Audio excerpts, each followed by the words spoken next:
Slancha. Cheers, guys. Good evening, everybody, boys and girls. Welcome to double game week of Champman FPL, game week 32, and it's live.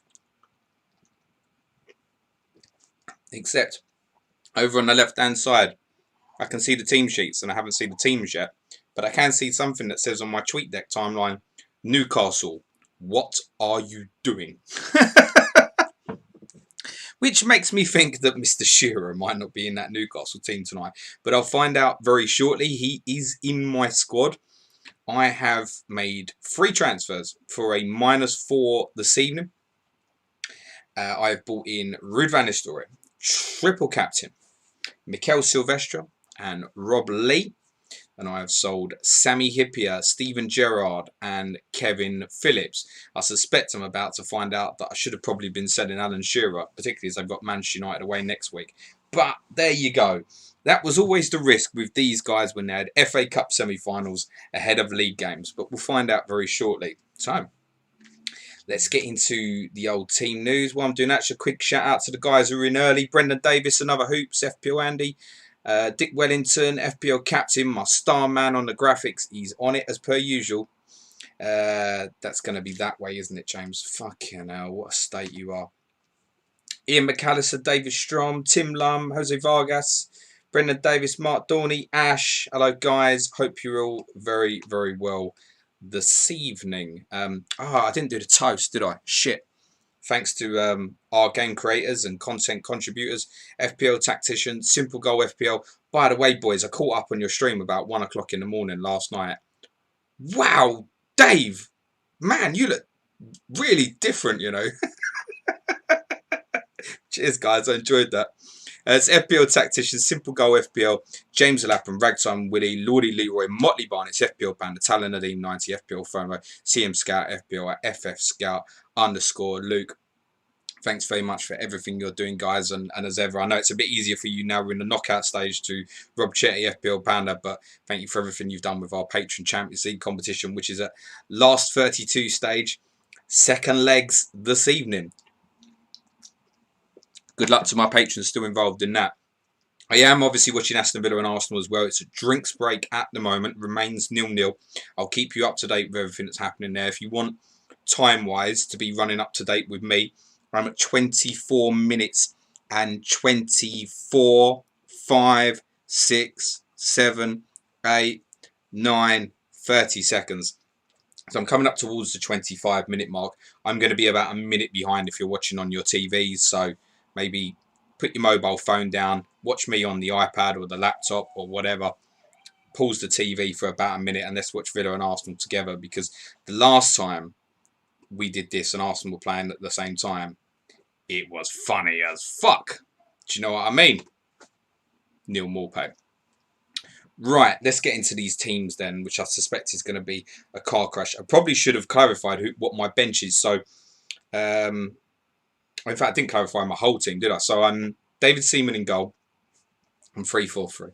David Seaman in goal, Ashley Cole, Jerry Taggart, and Mikel Silvestre. Rob Lee, Klaus Jensen, Kieran Dyer. Oh, fuck, he probably ain't playing either, is he? And James Scowcroft. And up front, I am Ruud van Nistelrooy, treble captain. Oh, Jesus. Alan Shearer, vice treble captain. And Mark Viduka. My bench is in order. Mark Poom, obviously, is the keeper. Richard Rufus, Jolien Lescott, and Igor Biscan. So I'm expecting to have to use Rufus and Lescott, which I imagine will be a high-scoring game at the Valley tonight, and they won't do fuck all for me. But we'll find out very, very shortly. Let's get into this team news then and see how bad it is. I'll still do this alphabetically. We'll just let the drama for the Newcastle team sheet fester, I suppose. Although I suppose most of you are probably more bothered about the Manchester United team sheet anyway, which we'll come to before that as well anyway. But big game. Oh, Villa have scored. It's Trezeguet, I think. I literally just caught wind of the shot. Looked like a corner from the far side, and the left-hand side was half cleared, just about towards the edge of the box. Trezeguet's hit it pretty much flush. I wouldn't say flush on the volley. It's bouncing towards him. But, yeah, cuts across it beautifully. And Martinez is completely rooted, goes in at near post. I couldn't foresee anything in the goal that would make me think that it would potentially get reviewed. But I'll have a second look at this. Corner outswinger from the left. Flicked on, comes to him at the back, and he absolutely buries it. Hurahan's corner. Flicked on by Mings, I think will get the assist actually. And Trezeguet absolutely buries it. Martinez has got no chance in goal. There's nothing he can do with that. As a player goes to block it as well, which will block his sight, he can't get anywhere near that. And it's buried. Absolutely buried. It's a great finish. Aston Villa 1, Arsenal 0 at Villa Partners. That would get Aston Villa out of the relegation zone. And in theory, potentially the best game week 38 fixture. Huge game here for Villa, Watford and Bournemouth, obviously at Villa Park tonight. Arsenal fans will probably say that it's a huge game for them in their quest to catch Tottenham. It isn't going so well for them so far. Mings has been penalised for a push on Lacazette. It's just come up to 27 minutes and 40 seconds in that game. Eventually I'll get through these teams, guys. So Arsenal themselves in 2002 lined up against Liverpool this evening. Oh, bloody hell. Who took them screenshots tonight? That's Ropiaz, guys. Oh, actually, in fairness, it might just be my phone. I'm using the old phone while I watch the football on a new phone. Right, so Arsenal 4-4-1-1 at home to Liverpool. Big clash at Highbury. It's David Seaman in goal, Lauren at right back, Tony Adams and the other geezer at centre half, Ashley Cole at left back. Midfield 4 is Ray Parlour, Dimitri Albertini, Giovanni Van Bronckhorst and Andrei Tikhanev. Bergkamp is in support of Henry, attacking arrows per usual for Bergkamp in that 4-4-1-1. Arsenal's bench is Richard Wright, Junichi Inamoto, Robert Perez, Kanu, Martin Keown. Just going to hold on for this Arsenal free kick, which pulled to the edge of the box for Ceballos, and he has blazed it. Probably quite close to the upper tier of the whole end. Liverpool are 4-4-2. Michael Owen does start up front. There's no Igor Biscan in that Liverpool lineup. Patrick Berger is back in central midfield. Liverpool are 4-4-2 with Jerzy Dudek in goal, back from suspension. The back four is Jamie Carragher, Sami Hyypiä, Stefan Hencho, John Onorisa. Sami Hyypiä in line for a 3-game suspension, I believe, starts in game week 34. Richie Partridge, who is seeing a lot more minutes at the moment and might be going very under the radar for what is a very good upcoming run for Liverpool. If you're brave enough with the rotation, he might be worth a look. Vladimir Smica plays left midfield. 2 of them have attacking arrows. Gerrard and Berger in a very offensive central midfield 2. Heskey and Michael Owen up front. On the bench for Liverpool, Kirkland, Vegard Hegem, Stephen Wright, Jari Lettmanen and Biscan. Charlton host Derby County at the Valley. Both, I would say, nervously looking over their shoulders, but if Fulham don't get their act together, it won't particularly matter. Fulham obviously at St James's Park today. We'll come on to their team shortly. Charlton are 4-4-2. It's Dean Kiley in goal. The back four is Luke Young, Richard Rufus, Mark Fish and Paul Konchesky 4.0 plays again at left back. The midfield 4, right to left, is Kinsella, Scott Parker, Klaus Jensen and Jason Wilcox. Kinsella and Wilcox have attacking arrows. Yaw and Bartlett up front as per usual. On the bench for the Addicts, Ben Roberts, John Solarco, Jonathan Johansson, Andy Reid and Graham Stewart. Derby County are 5-3-2. Mark Poom in goal. The back 5 is flat. Stefano Ranio, Yulma Weni gets an unusual start, doesn't play often. Jodian Lescott, Horatio Carbonari and Paul Buertin. Buertin and Aranio have huge attacking arrows from fullback. Carbonari and Mweni tasked to go into the fullback positions when in possession. Craig Burley and Simo Valakri play in central midfield, as does Tonson Makoko, with an attacking arrow from the centre of that 3 to get right up and support a front 2 of Fabrizio Ravanelli and Malcolm Christie. Likely to be goals in that one, I suspect. Right, what's next? Chelsea host Sunderland today at Stamford Bridge. Lots seem to be looking at Chelsea defensive options at the moment. Let's see how they line up today. Jimmy Floyd Hasselbank, interestingly, is back in the Chelsea side. Chelsea are Kudicini in goal. The back 4 is Melchior, Desai, Gallas and Babayaro. No John Terry this evening. Frank Lampard and Man Utd in central midfield. Big attacking arrows in the wide areas for Budavine Zenden and Benito Carboni. Obviously, Jesper Gronke are out injured. Johnson and Hasselbank up front. On the bench for Chelsea, Mark Bosnich, Albert Ferrer, Paul Thornton, Nick Cousins and Joe Keenan. Chelsea host Sunderland this evening. This week, Julio Arca plays left midfield. Michael Gray plays left back. Neil Sullivan is in goal, back from suspension for the Mackems. It's Mills, Issa, Tome and Gray in the back four. Bart Williams, McCann, Medina and Arca in the midfield four. Gavin McCann is another one very under the radar at the moment, performing quite well. Attacking arrows for Arca and Bart Williams in the wing positions. And as per usual, it's Phillips and Sibon up front. On the bench for Sunderland, Thomas Sorensen, Michael Reddy, Bernd Haas, Paul Mayo and George McCartney. To Goodison Park, where Everton host the mighty Spurs. Everton, as per usual, 3-5-2 in a home fixture. It's Steve Simonson in goal.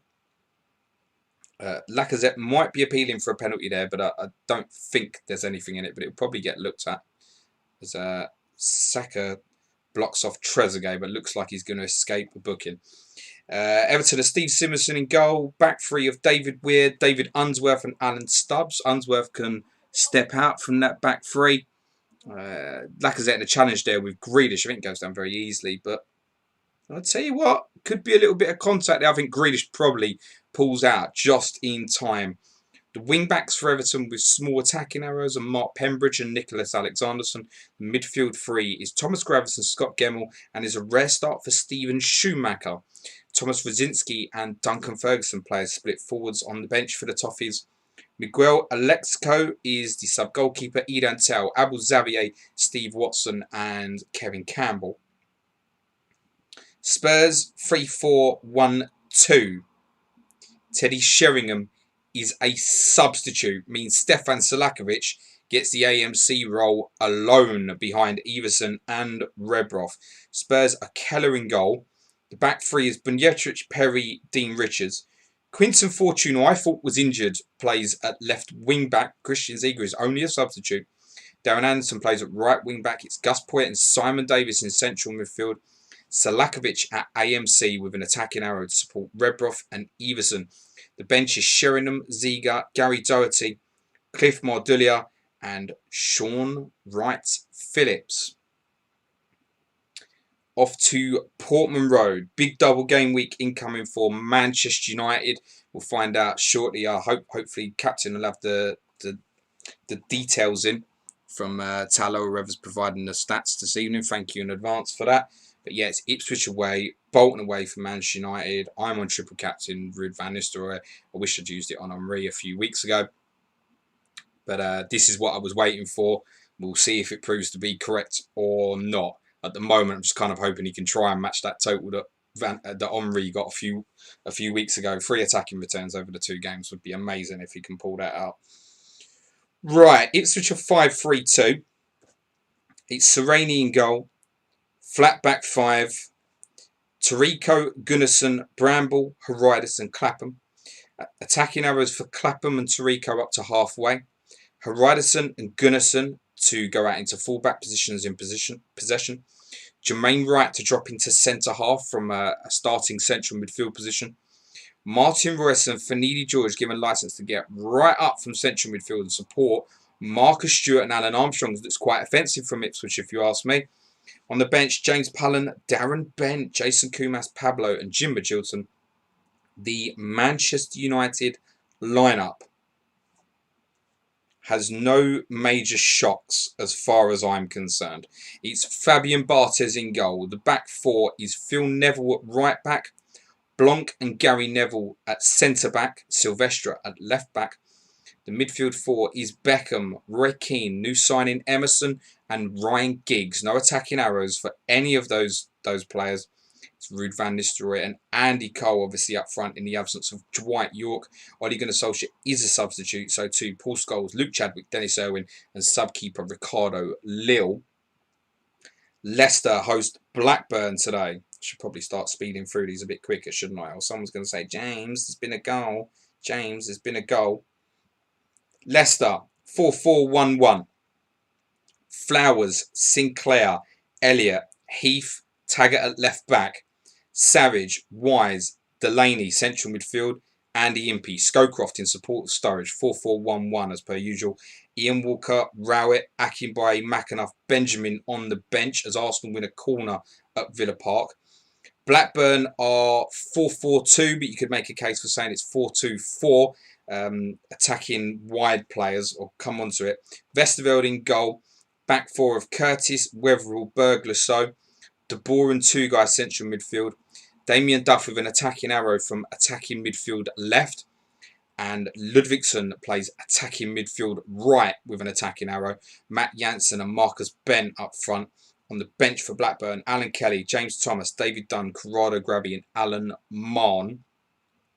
I don't think there was anything from that Leicester side that would cause anyone particular concern in terms of ownership. They obviously still will have a few hanging over from a good fixture run, of which you could argue that this might be the last one of it. Middlesbrough host Bolton, and Bolton obviously the other side who doubled this week. Borough are 4-4-2. There's some surprise names in this lineup.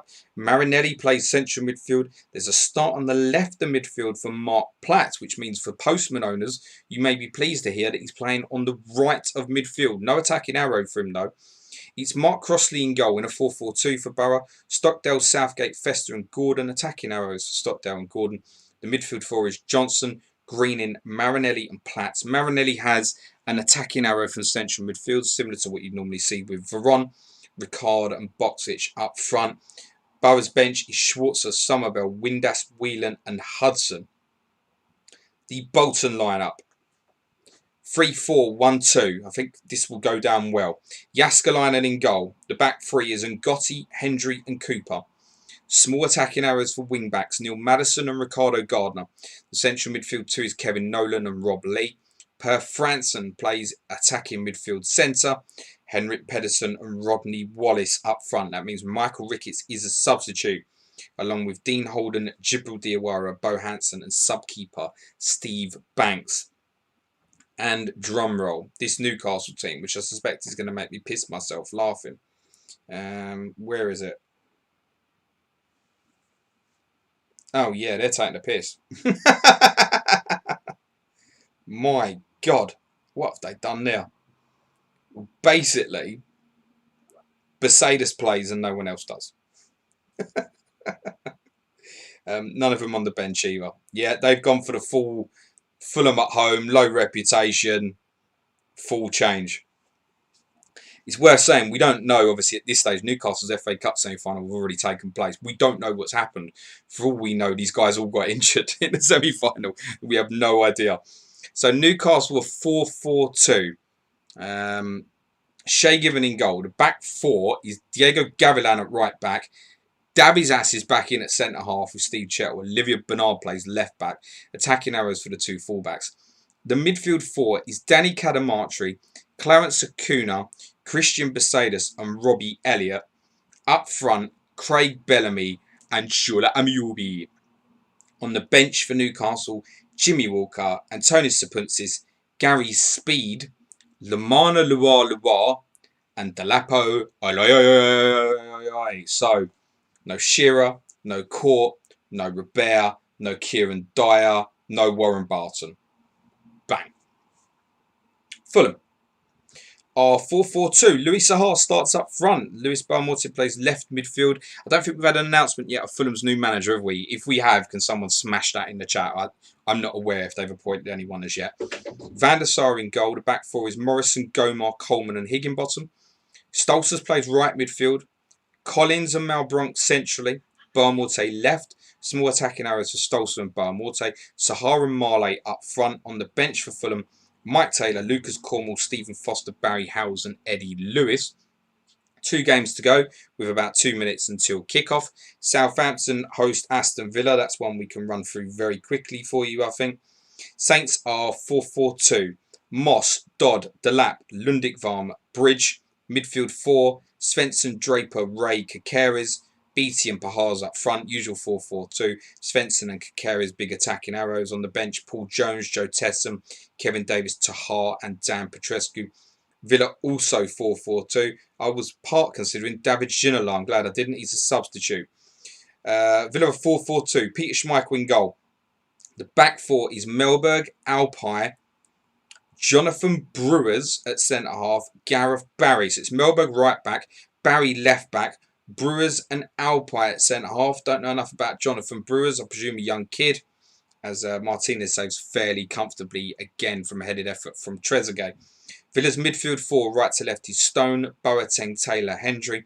Small attacking arrows for Stone and Hendry. Dublin and Balaban up front means Angel, Ginola, Vassell, Merson and Enkelman are Villa subs. And finally, to Upton Park, where West Ham play Leeds. West Ham are 4-4-2. No attacking arrows, no defensive arrows, and no centre forwards either, in spite of the fact they've got two up there. David James in goal. The back four is Song, Repka, Bretkin, Soma. Steve Lomas plays right midfield. Hutchison, Joe Cole centrally, Courtois on the left. Up front with Defoe, Di Canio and Canute all absent is Paul Kitson and Leon Phelan. On the bench for West Ham, Shaka Hislop, Hayden Fox, Izzy Rickpen, Christian Daly and Trevor Sinclair, who I thought they might have tried up there, but what do I know. Leeds are 4-4-1-1. The big hitters all look like they play. No, I was going to say no, but actually even he's in the team as well. So, yeah, I think that's probably as strong as Leeds can pick with Rio Ferdinand unavailable. It's Nigel Martin in goal. The back four is Kelly, Radaby, Woodgate, Hart. Midfield four, right to left, is Bowyer, Decourt, McPhail, Kuehl, Robbie Keane as per usual in support of Mark Viduka. Small attacking arrow for Keane. Also small attacking arrows for Hart and Kelly. Ian Hart is the player that I fear the most this game week. On the bench for Leeds, Paul Robinson, Eyal Berkovic, Dominic Matteo, David Batty and Michael Dewberry. I just did not feel he was worth the other -4. And if I'd got him in, it was probably for Ashley Cole. And even though Arsenal got a difficult fixture, I feel like there's a trend in these games between the big sides that the big sides don't really attack away from home. And it could very easily be a clean sheet for Arsenal today. So I might be completely wrong, but I really didn't think it was worth the -4. And Ashley Cole's been well in the bonus as well. So you could blink. Ashley Cole get an assist. Arsenal win 1-0 and Ashley Cole could finish on like an 11-pointer or something. So I really didn't think it was worth another -4 to remove. It's probably my likely free transfer next week, though. Grealish just absolutely smashed one, but I think it's gone a lot further wide than it originally looks from the original camera angle. Our Championship Manager double game week 32 is underway. Very best of luck, everybody. The season is beginning to reach its climax, say the official account, and we'll see who is peaking at the end of the season. Tonight will have a big part in things. For those joining the chat a little bit later, good evening. Hope you're well. May your arrows be green. Anyone in the chat got a captain that's not called Ruud van Nistelrooy?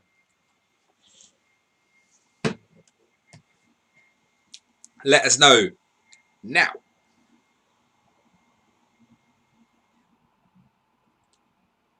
Can hear the Hoover going off in the background, which probably means that Harry has really fucked something up.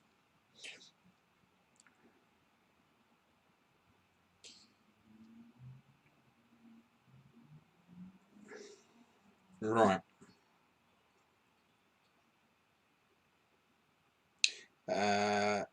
Joe Finney Badder, my prediction of 4 goals for City was unfortunately correct. Yeah, I didn't watch the last 10-15 minutes or so I couldn't tell if City had more near misses. Yeah. The problem Watford had tonight, right, was it felt like until the first goal there was all right. And on yesterday's podcast, I really highlighted problems City are having when they go behind first in games at the moment. But then once the first goal went in, just small things that I noticed in terms of spatial distancing between the back four was all over the place. And I was just going to pick you off. You're still in it, mate. This Villa score is not going to make you feel any better, but I wish you well, my friend. Arid Travers on Viduka, captain tonight. Jonathan Nagy's on Bex. Dave Perrins, with his beardless, beautiful, handsome face, says, give the stream a like for Suj. Not for James, just for Suj. Because, you know, it all goes in my pocket, doesn't it? Right, let's have a look at some of these numbers. Thank you, FPL Captain, for providing them to us this evening. He doesn't say who they came from. So, But he has put Makoko and Kushlaw at the end, so I don't know if they sent the fucking stats in. Right, I guess you want me to probably start with captaincy, so that's what I'm going to do first, actually, for a change. Shall we just check that I've got the right game week first? 8 unread messages, that's good. Right, captaincy. From FPL captain. Ruud van Nistelrooy's captaincy is 54%. And Ruud van Nistelrooy has scored. Ipswich 0, Manchester United 1. First goal of the game week does go to 54% captain Ruud van Nistelrooy. We'll get the treble captaincy numbers shortly as well. The assist goes to Emerson. Ipswich 0, Manchester United 1. 3 minutes gone at Portman Road. Van Nistelrooy is off the mark for the game week. Viduka is captained by 11%. Henry and Beckham both 7.7%. Alan Shearer absent this evening, and Andy Cole both 3.3%. Just over 1% on the absent Veron, who's with Eileen Drury or something. Redbrough and Giggs just over 1% captained as well. Blanc, Phillips, Ian Hart, Scowcroft all just above 0.5% basically. Ownership. Mark Viduka still most owned, 78%. Ruud van Nistelrooy back up to 70%. Big combination for the two of them. And what a differential people like Kevin Phillips could now be this game week, with Shearer absent for those who've held on there. But I don't see him on this big ownership page. Phillips must be under 20% owned. He's done me brilliant for the last few weeks, but I looked at the fixtures this week. Viduka against West Ham, Shearer against Fulham. How could I leave Phillips in? That was my decision. I knew I had to get Van Nistelrooy in. David Seaman's 50% owned. Gianluca Festa and Stefan Selakovic just a little bit under. Haridason 44%. Hart up to 42%. Jason Wilcox 41%. Alan Johnson, Shearer, Dean Kiley, Lauren Blanc, Scowcroft all between 35 and 40%. Jerry Taggart, Ashley Cole just above 30%. Beckham, Silvestrum, Fail, all between 25 and 28%, and just above 20%, Dean Sturridge, Klaus Jensen and Steven Gerrard. It's half-time at Villa Park. Villa do lead Arsenal 1-0 through that Trezeguet goal, assisted by Tyrone Mings. On the Van Nistelrooy goal at Portman Road, not a terrible start to the double game week for Ruud van Nistelrooy captainers. Bramble tackles Giggs out wide, but Emerson collects it before clipping in a nice cross for Van Nistelrooy. He's mismatched against Tarico and rises to power a header in easy. Most transferred in. He's not Ruud van Nistelrooy, remarkably. It's actually David Beckham. 207 new buys. Van Nistelrooy just under 201 new owners this game week. Both of them have increased around about 18% in ownership. Lauren Blanc, 91 new owners. Mikel Silvestre, 76. Ashley Cole, 72. And there was me nearly selling him for a hit. Mario Melchiot, next most, 45 new owners. And then there's bits for Pedersen, Roy Keane, Rob Lee, Stephen McPhail, Ian Hart, Ryan Giggs, Makoko, with obviously the team leak from Rob Pick, CM Scout, FPL yesterday. It's got 20 new owners. And then there's very small amounts for Bartis, Taggart, Scholes, Madison, Neville and Jaskalainen. Goal at Highbury for Arsenal, and it's scored by Giovanni Van Bronckhorst. And what was I talking about? Assists for fullbacks. There you go. It's Lawrence. Arsenal 1, Liverpool 0. Van Bronckhorst with the goal. Lauren with the assist. Arsenal 1, Liverpool 0. Most transferred out is Ashley Cole. How remarkable is that? Oh, I've read that wrong. Sorry, guys. It's obviously Andy Cole's had all them buys. They just put A. Cole. A. Cole. They're both arseholes. A. Cole, as Andy Cole has had 72 new buys. I thought that was mad. Yeah, Ashley Cole is the most sold. 144 sellers this week. I think a lot of that will be to funds like Silvestre and Blanc and that. Selakovic, 100 owners have had enough. Omri's lost 95. Kevin Phillips lost 94 owners. And it's a big drop-off. Scowcroft, Redbrough have lost 38 owners. That Judas Prick's lost quite a few. I dislike anybody who fucking owns him, to be honest. Like, go lock yourself now. Van Bronckhorst, who's just scored, has lost a few owners. 27, in fact. Burmall, A. Tikhonov, Seaman, Hippier, Valakri, Biscan, Stolzers, Gerard, Owen have also lost a bit. On the Van Bronckhorst goal, an unbelievably good goal by Van Bronckhorst. He picks the ball up in his own half, jinks past Heskey and Owen as he advances before unleashing an absolute rocket of a finish from 25 yards. Sensational. Guys, you know when you do your end of season awards, assist of the season, Lauren. It's that one. He doesn't. The poor fella don't even make it into the fucking commentary. Right, chips used. 12 wild cards. 7 free hits. 28 bench boosts. 93 triple captain chips played. And it's followed by a message from FPL captain that says, triple captains, this is excellent.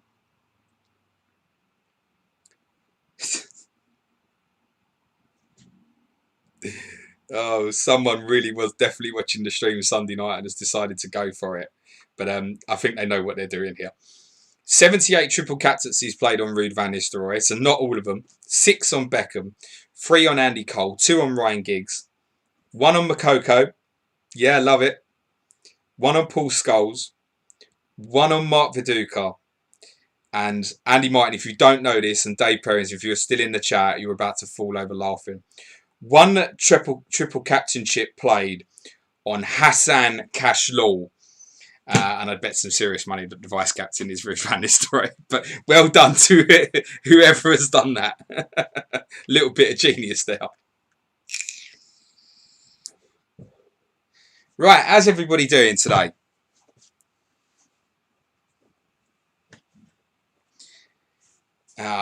Plenty must have been happy with that Beckham goal. I'm sure there's still a few Van Bronckhorst knocking about. Cobbler saying, even all know Ruud van Nistelrooy here going well. That was timed at 4 minutes past 9. Few happy with the Emerson assist. David Strom, FPL Badger, Talon Nadeem. Someone asked me on my stream this afternoon if I should go for Keane or Emerson. I obviously said Roy Keane. Sorry about that. But I still think that was the right choice. Bilal saying, Dave Perrins, this CMFPL thing looks complicated and I know nothing on who to pick or anything. Don't see the point of doing it for the last 6 weeks. If they do the game for the second season, then I might. Bilal, you will. Michael Smith, it lovely. I keep and a Coke. Wow. Brilliant.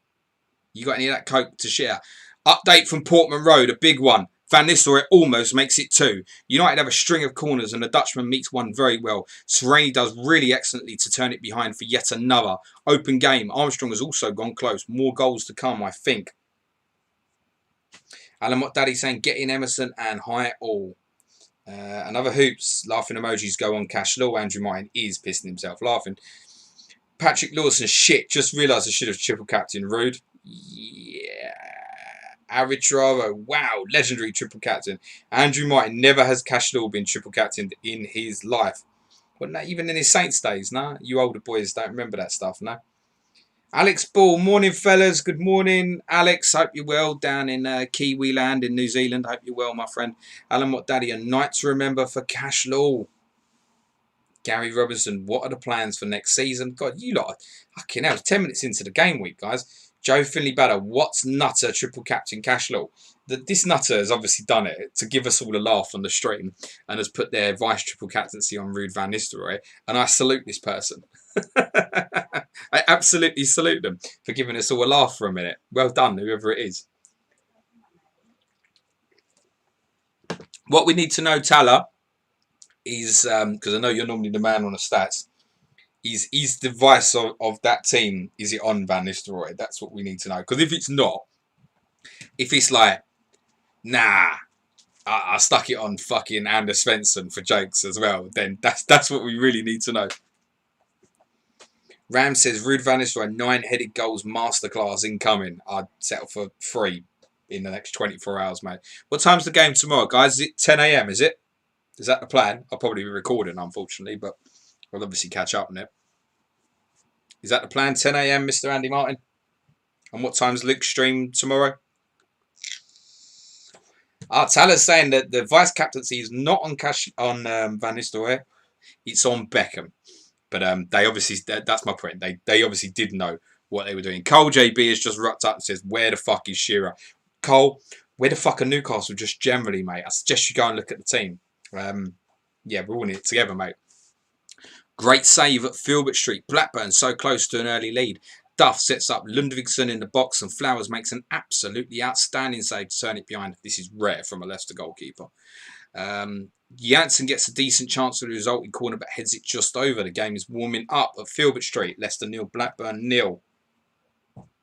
Oh, Tyler saying, but he does own Van Nistelrooy as well. Oh, that's slightly weirder. To be fair, if he's probably in a position where he thinks, I need big gains, I don't blame the guys who've gone for differentials, right? 7 game weeks to go. I'm in a position where my rank's all right, I guess. And I think a big haul from Van Nistelrooy here can get me sort of possibly even towards the top 20, maybe, possibly. And then reassess from there if I can get in that position. So I didn't think I need to. But for those in sort of like 100 plus, yeah, I can completely see why you'd go with the differential. I have no issue with that. Joe Finney Bella saying, it definitely wasn't me, I swear. FPL Bricky, Luton Park, the Great Escape, just in case nobody knew. Bricky, I wish your team luck tomorrow evening, mate. Are you going to stay up? Oh, excuse me. FPL Renard 9 says, who is better, Jalal or De Gea? It's close after Sunday. It's definitely Jalal, De Gea, because we do know, although they don't work at all times, we can definitely confirm through the eye test that De Gea has 2 legs and 2 arms. And unfortunately for Jalal, we haven't had confirmation of this yet. So De Gea does get the nod. James Nelson, even and everyone still in shock with the Newcastle team, need Cole to smash as well as Ruud van Nistelrooy now. Talon Nadeem, lol, it's Joe Finley Badder in the chat who did it. Joe Finley Badder. He's the Hassan Kashlaw captainer. Well done, mate. I'm really pleased now that you're one of my patrons that I didn't sit here and go, that guy's a muppet. What a wanker. Rob Pick, Barnsley escape will beat Luton's escape, Ricky. You're not wrong. Will you stay up, Rob? I feel like I need to look at the championship table to give me a bit of a refresh, actually. So, did anybody see the good news about Bury that I shared earlier as well, by the way? That the Phoenix Club has been admitted to a division in the 6th tier. It's not the 6th division, but the 6th tier English football. It's about Division 11 or 12 or something up in the northwest. But they've got a football team in their town that will compete in football next year, which is great. Goal at Upton Park, you would have seen flash up. There's a reason I'm not covering it, because I don't own the players who've covered, who've returned. Therefore, you probably know who scored the goal. Heartbreak. West Ham 1, Leeds 0. Don Hutchison, the goal scorer, and there's an assist for Steve Lomas. West Ham 1, Leeds 0. Don Hutchison with the goal. Steve Lomas with the assist. Probably the only person who probably saw that come was probably Luke off his fucking Sims, I should imagine. West Ham 1, Leeds 0. Oh, Rob Pick, Brentford away for Barnsley.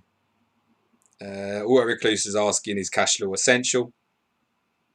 West Ham may have total dross on the pitch, but they've started really well. Martin has already saved well from Breckin, but this time Hutchison connects with Lomas cross so well that he can do nothing. A top header. Blimey. Right, championship table. I mean, I'm pulling for you both, Rob and Bricky, but I really want Wigan to stay up as well. I think you know my feelings on that. I'd love it if you can all stay up, but I don't think that's possible. I think we know Hull's going to go, haven't we? Hull are at Cardiff, I'm fairly sure. Fucking internet on my old phone, so crap. I don't know how I ever fucking survived. Championship table. Andy Martin, just something where I remember.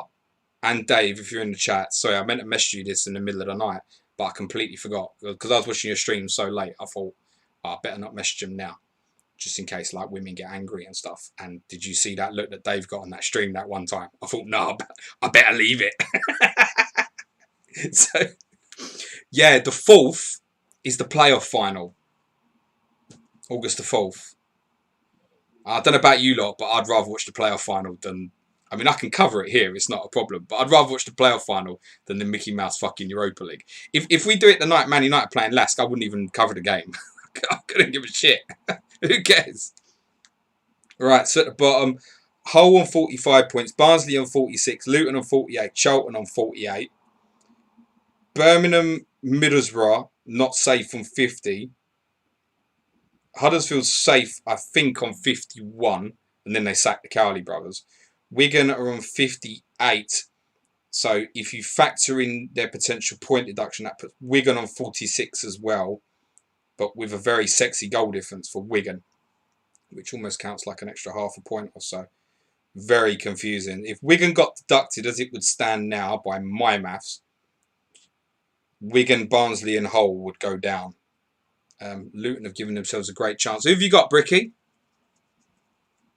Oh, do you know what? I just fucking look for fixtures. That's a sensible thing to do, isn't it, James? Matches. Wigan against Fulham. That's dirty. Luton. It's not the easiest game for Luton either at home to Blackburn. Middlesbrough, Sheffield Wednesday.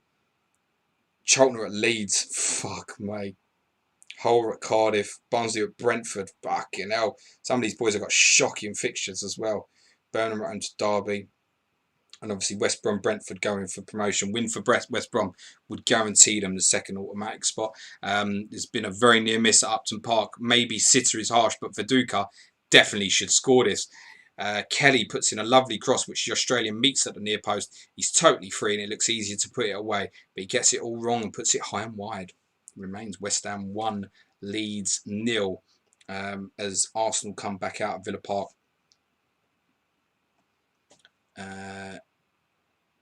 Billy Hadaway, get on the Lomas motive.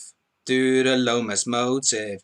Andrew Martin would have preferred Jacob Burns triple captain at Joe. Alex Ball, don't forget Owls and Derby in a mixed relegation due to points deduction. Can you still get it as well, Alex? Bloody hell.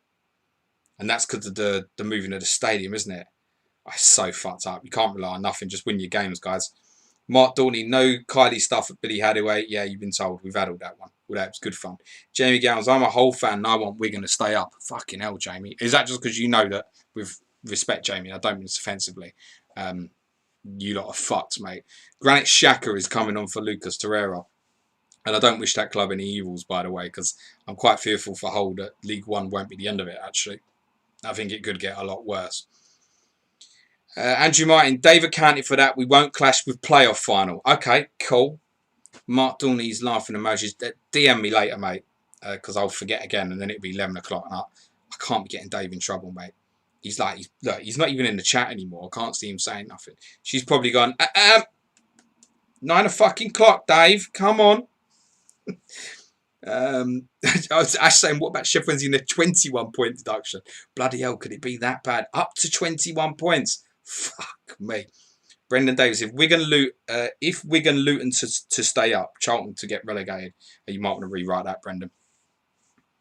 FPL Bricky, Blackburn at home, yeah, it's not the easiest, but it's winnable, obviously. Andrew Martin, Kuehl got a brace yet? Oh, Andrew Martin. Brendan Davis, Charlton, Barnsley, Hull in that order is what you're predicting. Patrick Lawson, if only Wigan hadn't conceded that last minute equaliser against Charlton, yeah, they have it completely in their hands. Newcastle's B team are ahead. Does anybody want me to tell them who scored? Because you won't own the players. Does it matter? Or what if I said it was Christian Besaidis? Some of you still got to have Besaidis, surely. No, it's not Besaidis anyway. Goal scorer is Clarence Acuna, and the assist goes to Danny Cadamartri. Fulham's downward spiral continues. Acuna with the goal, Cadamartri with the assist. Newcastle 1, Fulham 0. Alex Ball says, yup, if EFL have been a joke, no fucking shit. It should have been dealt with long ago. Not saying we or Derby don't deserve it, but this should have been concluded by now. Absolutely it should have. But then you're talking about a football club who quite clearly, and the key thing reflected on the podcast we did on Wigan, if I can follow up on it, and all the brilliant analysis, there was a tweet I tagged from the Swiss Ramble, did some further analysis. Obviously, hadn't listened to us, did their own analysis on Wigan's finances. And the key thing that comes out of it when you reflect is it remove all the numbers. There is no way that the EFL checked, properly, that this guy who got the club put under his name, they did not do a fit and proper persons test on him. B, they did not check that this person had proof of funds. It's fucking bullshit. Fucking bullshit. It makes me so angry. On the Acuna goal, much changed Newcastle lead. Cadamartri puts in a nice ball and Acuna times his run perfectly to outjump Morrison and head home. Robbie Elliott in the book for a very hard tackle on Boamorte. An orange card, as they say. Yep, that's definitely something that I would say there. I think Dave's on comms tonight, isn't he? Villa have a corner at Villa Park. If you want to watch along with myself, I am just coming up to 48 minutes in 3, 2, 1... 48 minutes. I'll be a minute or so behind your TVs because I'm watching on an app. Corner taken short. Grealish plays it back out wide, crossed in, and it will be another corner to Villa. Cleared out at the front post by Rob Holding, who's obviously in for the world-class shock drain Mustafi this evening. Andy Kenson's a Scunny fan. I am more than happy to see them go down. But I feel like that's referring to Hull, Andy. Andrew Mine. Akuda Mada. Da da da da da da. No, that's a slice, but Martinez will gather. Patrick Lawson trolling Besadas owners. I mean, let's be honest. It's a bit like the old Wildston Raider there, weren't it? What? You want some? Yeah? You want some?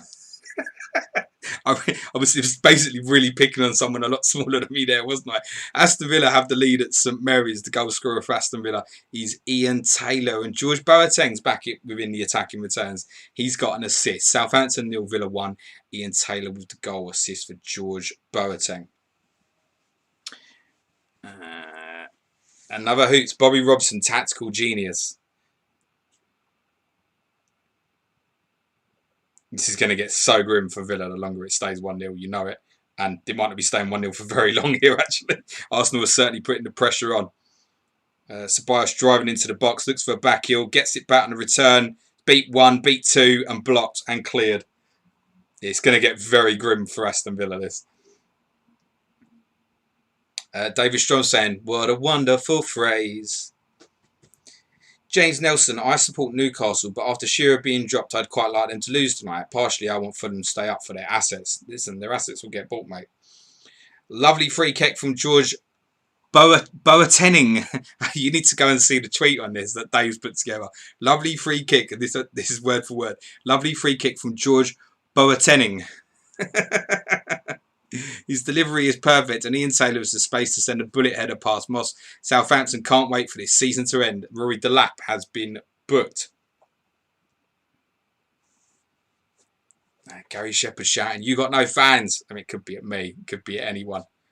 I definitely ain't got no fans. Did you see the geezer who sent a tweet out earlier today? He sent a tweet out. I forget who it was. And I don't know his FPL account. He might even play Chat Man. I don't know. And I think...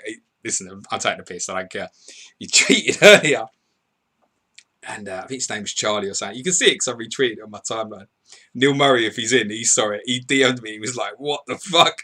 He sent a tweet out. He said, how comes Planet FPL's only got 15,000 followers when they do all this great content? And you get these dickheads who do like a team league and they've got like 10,000 followers already. So it's like, who's this guy? And I looked and he weren't even following me.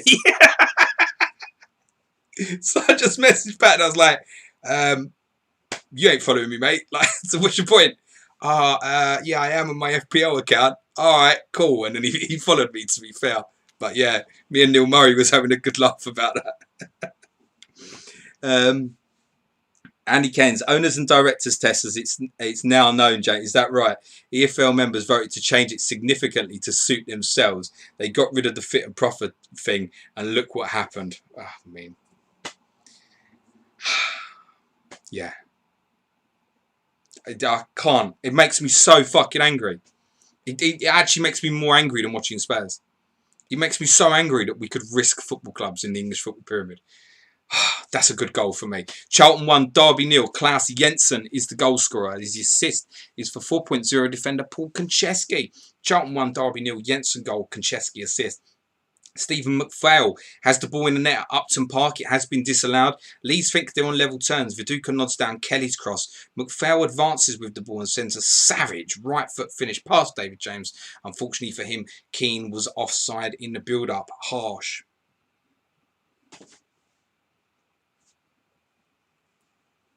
Rob Pick, goal, Boateng, assist, Bernardo. So there's me as well, talking to people fucking up trees. So I see the Man City team and I went, so I take it we're all buying Marius, David Silva and Bernardo this week.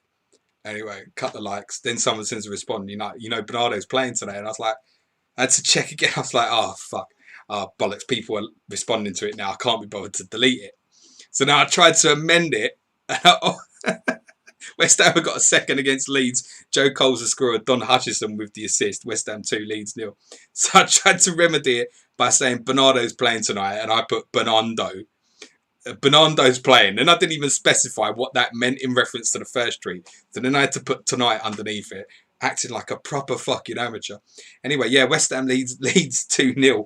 Joe Cole, he's doing little bits, isn't he? Luke said he'd improve as the season went on. Joe Cole with a goal. Don Hutchison with the assist. West Ham Leeds by 2-0.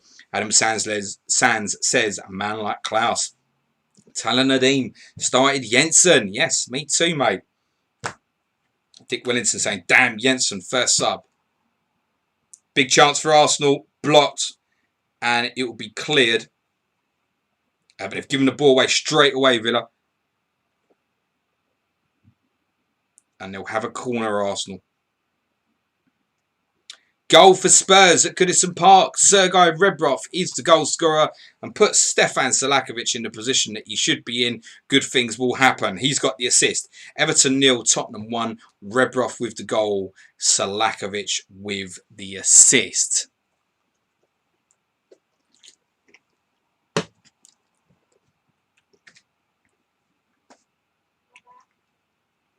Andrew Martin, game week 32, the Don Hutchinson week. FPL captain saying that's Joe Cole's 10th goal of the season. It's impressive. And he's playing in such a fucking shit team. James Nelson, do you think the reason the Newcastle takeover is taking longer is because of the Wigan stuff, James? Obviously, there are a few different types of issue with that. Do we think it can have anything to do with Mike Ashley at all? Like, has he just completely ratified it? I've not looked into the finer details of Company's House and stuff like that. But is there a chance of that? That Ashley's holding it off? I think there's some concerns from the Premier League, mainly to do with overseas copyright of football matches, which then obviously people in the UK have then been able to access as well via Saudi Arabia. And I think the Premier League know how double fucking standards is if they let this go through, considering they've basically fucking ended people's livelihoods by shutting down pubs because of the extortionate costs of Sky and then threatening people with £50,000 fines. Yes, I'm not joking. If they were caught showing football matches at 3 o'clock in the UK when I could fly to Ireland and watch the game for fucking fine. But because I'm in the same country of the game, I can't watch it live. Absolutely ridiculous. Guys, a few things hacking me off tonight. Derby have a quick equaliser at the Valley. Malcolm Christie goal, Simo Valakri assist. I wasn't particularly expecting much from Jensen, Lescott and Richard Rufus. So I'll take what I've got and run. Charlton 1, Derby 1, Christie goal, Valakri assist. Update on some of the goals that have been scored on the Rebrov goal. Spurs get the lead their early domination deserves, and how. This is all about Rebrov, who dribbles past literally half the Everton team. Gemmell, Unsworth, Weir, Gravison and Alexanderson before dispatching a neat finish past Simonson. Scrap that Lauren assist of the season. Stefan Salakovic has just one assist of the season. Excuse me. Charlton on top. This is on the first goal, which has obviously now been cancelled out by Derby. Charlton on top, and they had the lead. A simple header from Klaus Jensen, who brilliantly out-jumped Lescott to nod past the helpless Poom. Scott Parker has been put. And on Joe Cole's goal for West Ham, what a player this young man is. He goes on a brilliant run, beating multiple players before hammering a shot past Martin from the edge of the box. He's going to the very top Moments after Leeds think they've equalised, they trail by 2. And there's been a goal at Stamford Bridge, as you will have seen. And it's 1-0 to Sunderland. And Kevin Phillips is not amongst the returns. Issa is the goal scorer for Sunderland. And from the left-hand side of the pitch, Michael Gray has the assist. Chelsea 0, Sunderland 1. Issa with the goal. Michael Gray with the assist. Fast air, Captain Kane James. Well, I'm going to have a big think about what I'm doing if Arsenal don't win this game and Arteta says Aubameyang's not playing this weekend. But I think I'm just going to power the money into like Salah, Mane and all that for my free hit. I think that's probably what I'm most likely to do. On the Christie goal, Derby reply instantly. A nice team move ends with Velakri playing the ball into the box towards Christie. Kylie comes out to claim it, but doesn't get there. Christie rounds him comfortably and taps into the empty net.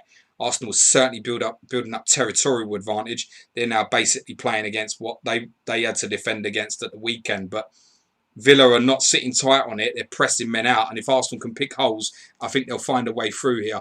Sunderland lead against the run of play at Stamford Bridge. Cudicini brilliantly turned Medina's header behind. But from the resulting corner, Issa meets the ball to head firmly past the Italian. And we have another goal incoming at Stamford Bridge as well. Very, very shortly.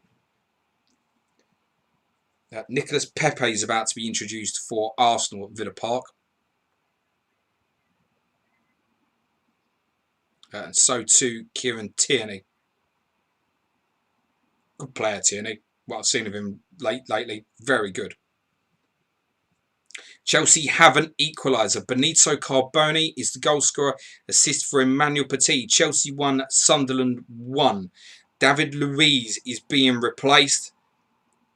Confirms a nice 1 pointer there. Told you go from fucking hero to zero. FA Cup semi-final, superstar. Villa Park away, not so fucking clever. And Saka is also being replaced. That's going to be a major blow for a lot of FPL managers who might have started him this week. 1 pointer in the bag for Saka.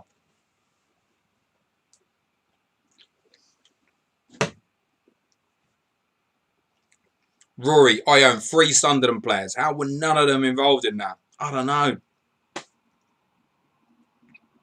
Patrick Lawson, thought you were going to say Arca, for fuck's sake. I know. James Lovegrove, there's no way Gravison would have let that happen. He would have speared Rebrov.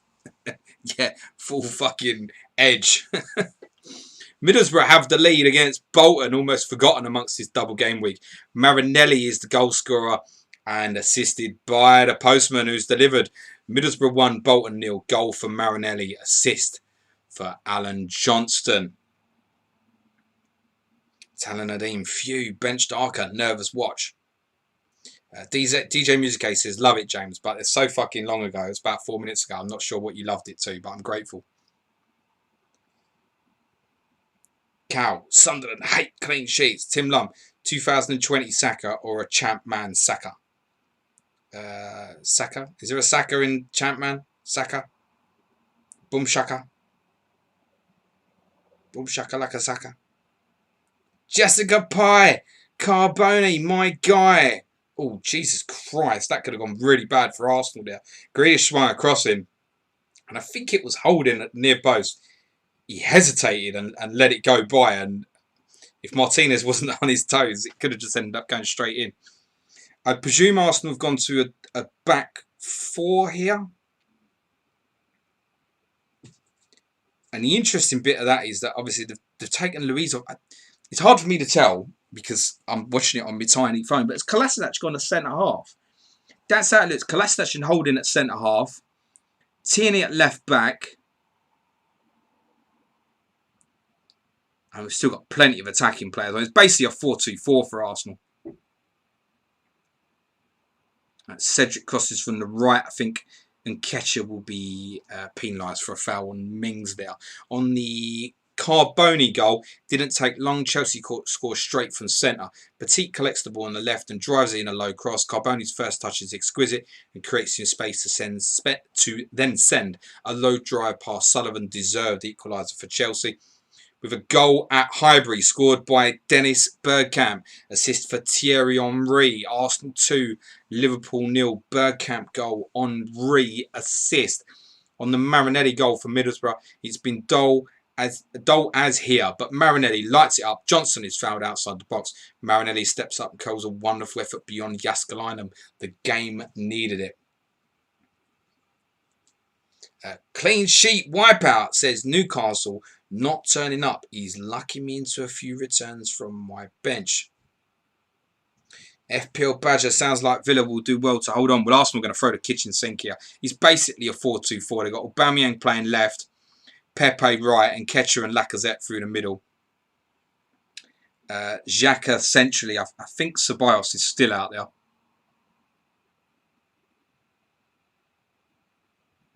I'll be honest, I turned the game on. I didn't even look at the teams before. Fucking nothing. Yeah, Ceballos and Xhaka essentially. Tierney left back. Kolasinac and Holding at centre half. Cedric at right back. Villa, no team has conceded more goals than Aston Villa in the final 30 this minute. Aubameyang's got a chance. Pulls it back. Oh, and he's put it in between Nketiah and Lacazette.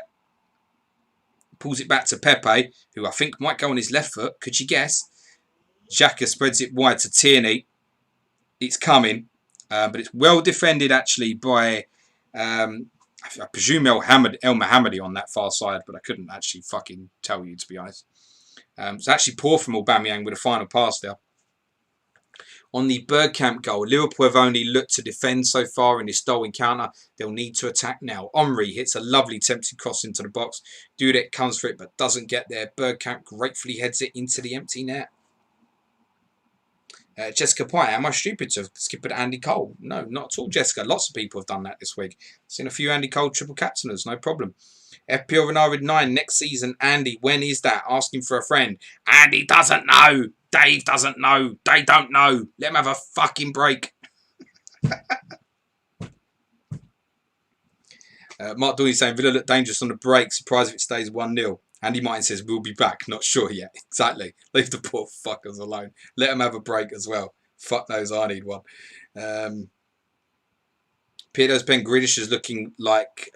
what did that say there? It's fucking lost it off mid-chat. Thank you, Rob Pitt. Says, Gilbert right back. El Mohammadi off injured. Thanks, mate. Pirlo's pen Grealish is looking like a man on a mission tonight. About fucking time. He ain't played since March, has he? Another hoots. Might be time to get Garrett Gray with Arca so that James can't troll me. Yeah, it's possible, yeah. Andrew Martin, Marinelli an option next season. What price? That's a 5 million job there, Andy Martin, mate. Dave Perrins fishing for a transfer at Pirlo's pen. Clean sheet wipeout. For owners of Manchester United defenders, Ipswich have an equaliser. Scored by Finidi George. There is no assister. Ipswich 1. Manchester United 1. United's clean sheet is gone. I'm only trolling myself there.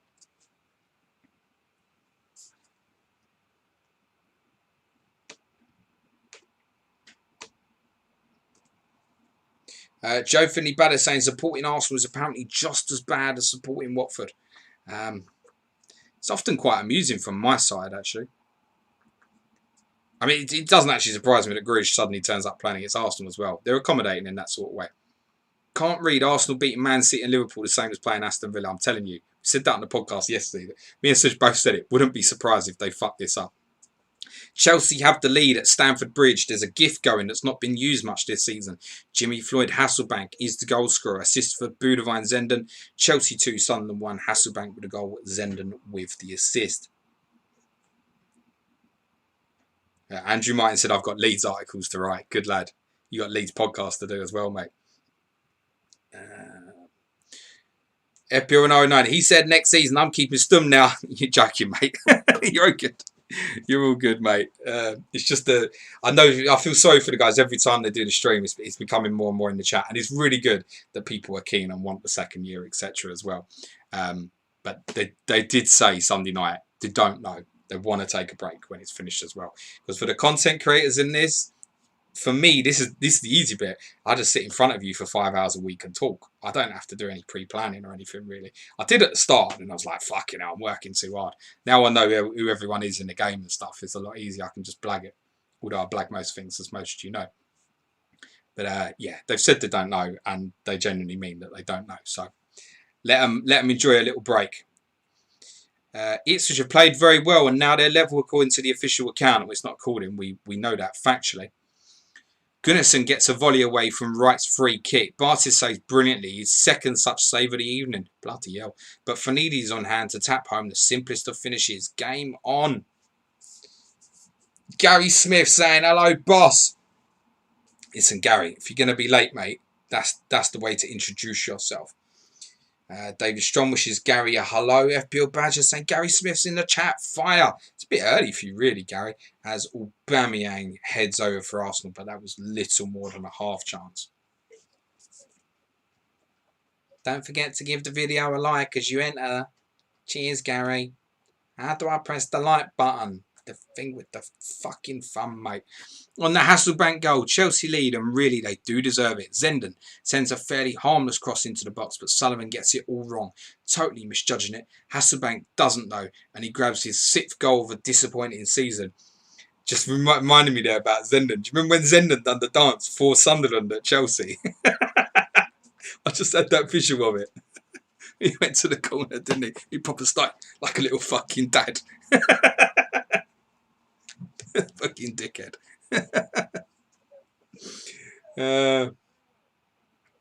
Gary, no spoilers on the Arsenal game. You have to clarify, right? Because when you put Arsenal winning, people in the chat just think you're fucking trolling, which I obviously think is extremely amusing. Thank you very much, Gary. We are drinks break at Villa Park.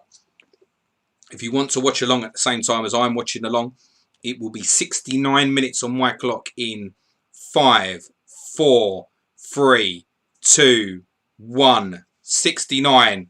Sudge's favourite number. Dennis Wise has given Leicester City the lead against Blackburn. Yes, Dennis Wise has scored. Normally he's assisting for the likes of Scowcroft. Switch it on its head. Wise goal, Scowcroft assist. Leicester 1, Blackburn 0. Wise goal, Scowcroft assist.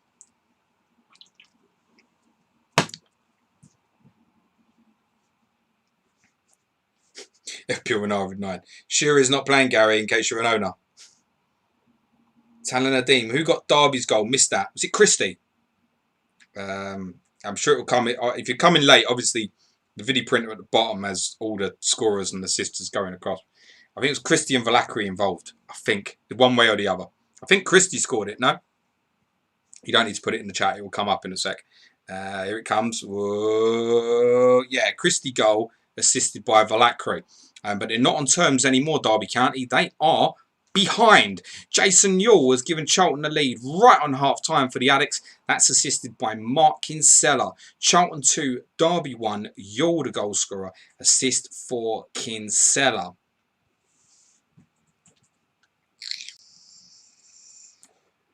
Wow, Douglas Luiz has properly just hauled Pepe down. If you're going to get booked properly. And the most improved referee in the league this season, in my opinion, Chris Kavanagh, makes a very simple decision dishing out the yellow card there.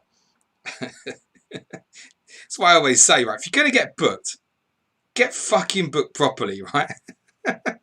Because then really, they're the sort of ones, the deliberate shirt pulls, I think are great ones for like a 5-minute sin bin if they ever want to bring that shit in, which is not something I particularly want. But I just feel like with Pepe running away there like that, it's worth more than the yellow.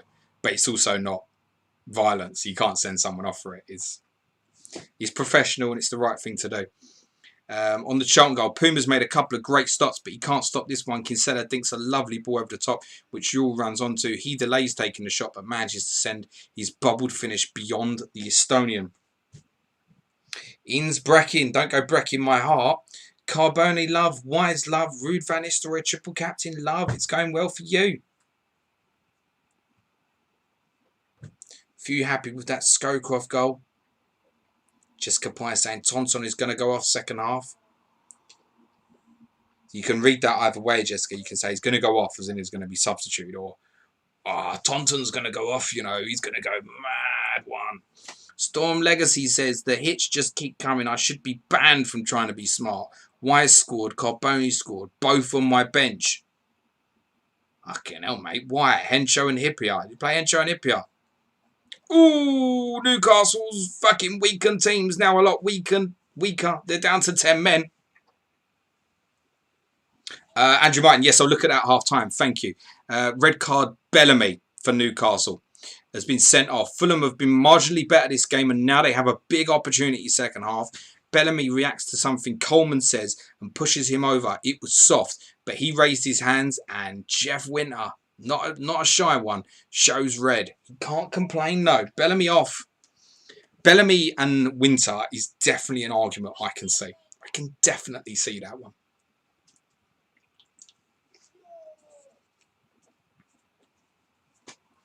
Gary Smith saying, is it half-time, not red? No, it doesn't go red at half-time. And no, the games are still ongoing. I'll let you know when it's half-time, pal. That comes around when the official account tells me that it's half-time. Hassan Kala, yo, what transfer he's been. I got Tomo's had a bit of luck from him. Gary Smith, now it's half-time at all of the games. So, yes, we are half-time. Charlton 2, Derby 1, Leicester 1, Blackburn 0. Middlesbrough lead Bolton by a goal. I don't know why he's in alphabetical order. Dave Perrins. Villa lead 1-0 at Southampton. I could barely remember that goal, to be honest. Lee Hendry scored, I think. West Ham lead Leeds 2-0. Ipswich and Man Utd 1-1. Arsenal lead Liverpool 2-0. Chelsea lead Sunderland 2-1. Spurs lead Everton by a goal to 0, scored by Rebroff. Newcastle down to 10 men, but lead Fulham 1-0. All right, let's see what my man Andy Martin's saying to me.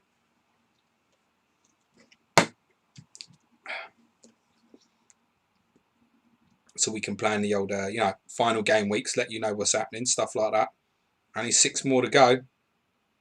This time, 2.5 weeks, will be over, kids.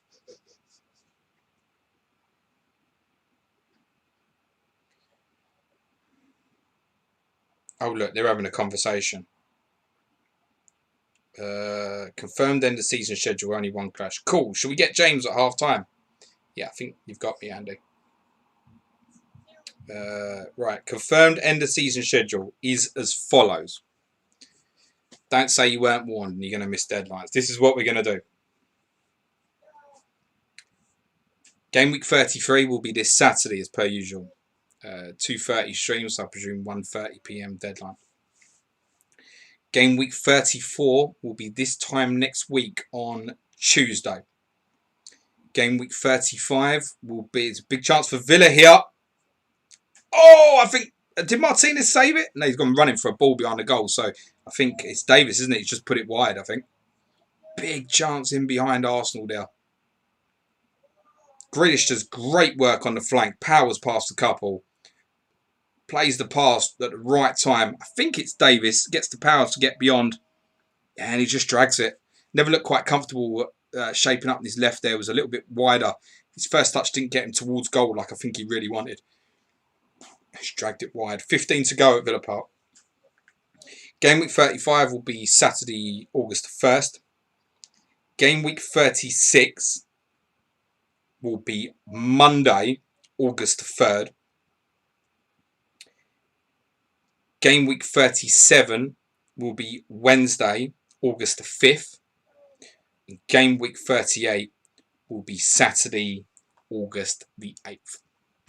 And that's the last you'll hear from me for over a week, I can promise you. After August the 8th, that is. Right, let's get me another beer.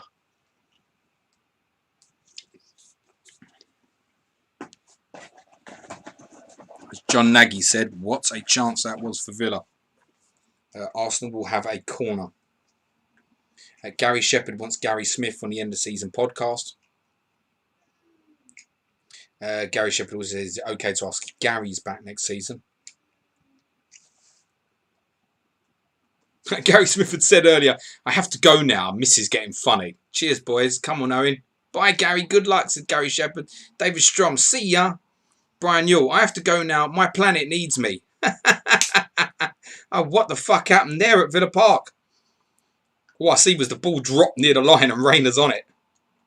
Kisses the ball. He's obviously very grateful for something whammed. Corner from Arsenal's right flank. Oh my God. Header hit the post and then bounced into Rayner's arms. And then he nearly dropped it back through his legs and over the line. Header was from Nketiah. Oh my God. Talk about get away with it when your luck's in. Villa have just had a huge stroke of it there.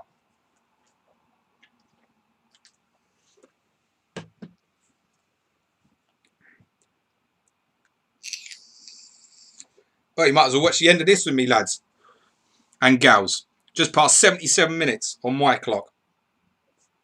Anurag saying 3 game weeks in a week that week. Yep. Obviously, game week. Chance for Villa again. Saved by Martinez. Cleared by Tierney on the rebound. Shot was from McGinn, who we know can hit them. With those game weeks, 35, 36 and 37, when's Manchester United's double? Was it 36, isn't it? But it could get moved to 37, United's. So 36, what they'll do, the second part of the double game week, they'll do the kickoff like Tuesday morning. And if it gets moved to 37, which I'll do the stream Wednesday night, they'll move the kickoff for that to the Thursday morning. So you might have stream Monday night, second part Tuesday morning, stream Wednesday night, second part Thursday morning as a possibility. Depends how it works, obviously. But yeah, essentially it's kind of all coming around because we all want a fucking holiday. I'm not going to lie to you. I have physically booked... the original idea was that August the 8th was going to be the last week. And then when the guys launched the website, you remember they had a week extension break. And it pushed the last game week back to what was going to be the 12th. And it's not an issue.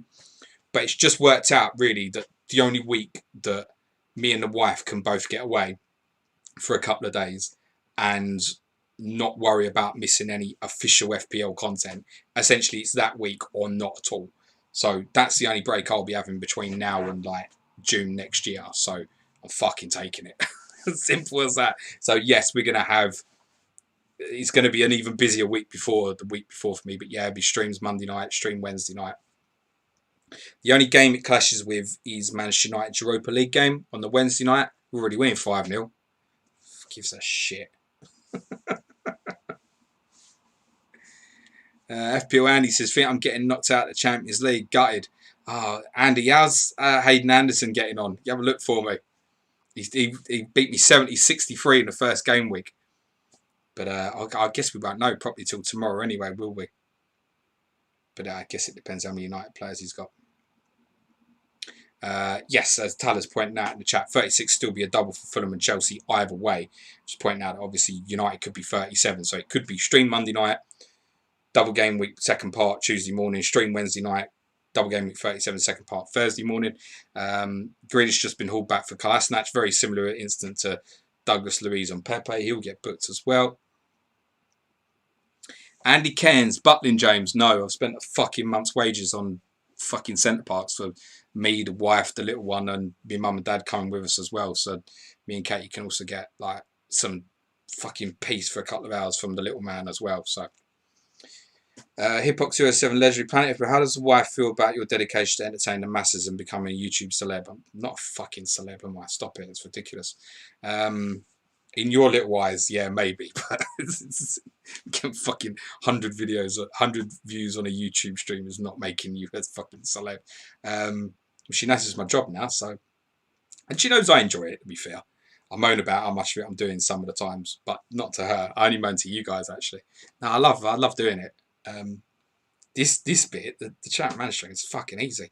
The hardest thing about doing these Champ Man ones, just fucking hot. In the weather. It's just fucking hot.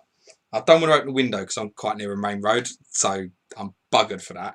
Plus, I need the light on, and I'm going to have all sorts of shit coming here as well when it's night. So that's the only hard thing of the Champ Man strings. And I fucking hate centre parks as well, but generally that's how much I want to break. Thanks, Taylor. Anurag said, how's the stream update working at that time? Will we get like a combined 2 game week stream? But I presume between us all, with all power to help you in between the short turnarounds of the game weeks. Because one of the things I suggested even was, okay, let's not do 3 in a week, and we will discuss this together. Was that we do Saturday the 15th as a final game week 38, or Sunday the 16th, which I would be happy to come back to. But then Dave's away as well. So Dave, obviously, he needs to be about for the final game week, doesn't he? Of course he has. So it's the best solution for everybody. And look, there's no official FPL to worry about at that time. really nobody should be missing deadlines and stuff. Let's all help each other out and explain to everybody what's happening. I'll make it clear to my patrons. If my patrons can help spread the word, share the guys' tweets when they send it out, etc., we shouldn't have an issue. It's going to be quick turnarounds.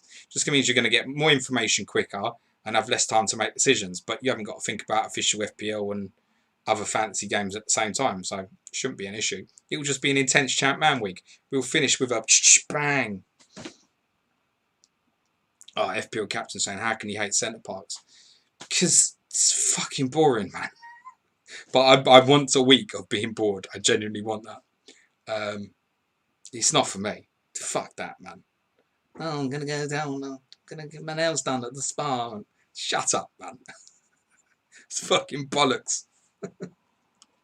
Fucking highlight of the week is going to play archery for an hour. Come on, man.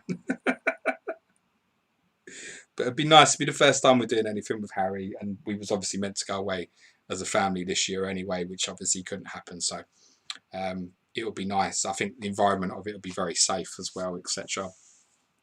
It's not fucking riffraff at centre parks. You know what you're getting for. People paid to be there for the relaxing experience and stuff. So yeah, it'd be cushy. Gary Shepherd saying, are you worried you might get mobbed at centre parks? Are you going to have security guards? I might fucking need them, mate. It's the same fucking one, Woburn, where fucking Tommy Robinson kicked off, isn't it?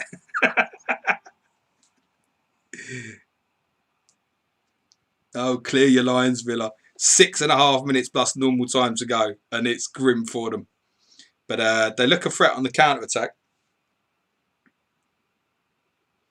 Rob picked off to centre parks in September. Only issue for me is the beer cost and the sports bar. Rob, listen, the money's already flown out the wallet, mate. A fucking £6 for a pint or whatever it's going to be is not going to be a problem, mate. Dave Perrins, Arsenal really letting Bournemouth down here, mate. Listen, Arsenal were good for letting people down, but don't worry, they'll probably let Watford back in at the weekend as well. We'll talk about let Bournemouth down especially, and but they'll rock up at Wembley and beat Chelsea in the final. It's fucking them all over. Chance for return here for Target. Squared, wins the corner. Oh no, referee's given a goal kick. Perhaps there's a double ricochet there. Mark Dorney saying Tierney been great since he come on. Yeah, he looks a very good player. Dave Perrin saying CMFPL meetup nailed on when we were allowed.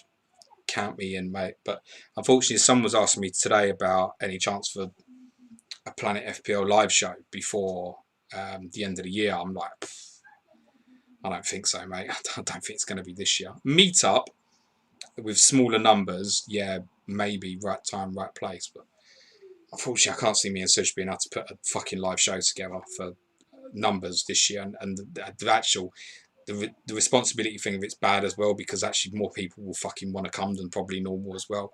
Oh yeah, I really want to go now. I ain't done fuck all for... Yeah, so it would be irresponsible to do anything until fucking hell, at least sort of October, November time, and we'll see how it is then, I think. Meetup, smaller scale. Yeah, we'll make that happen. Second half, we're underway in the second period. Let's hope it can provide as much entertainment as the first, as the official count. You'll see your clock is up and running. As it stands in the Premier League, Aston Villa would be out of the relegation zone ahead of Watford by 1 goal. Target wins off Pepe, but it might get reviewed, you know. Oh, late flag. Linesman must have given that, and that's right on the edge of the penalty area. Sean Massey's give the decision. She's the best assistant referee by a mile as well. That's well outside the box, actually, in fairness. It's a block tackle with his knee, but it's a strange way to tackle. She's great, Sean. Like, genuinely. She's absolutely brilliant. Whenever I see she's assistant referee at a Spurs game, I'm so pleased. She generally just doesn't make mistakes. She's really good. And she has been for a long time, actually.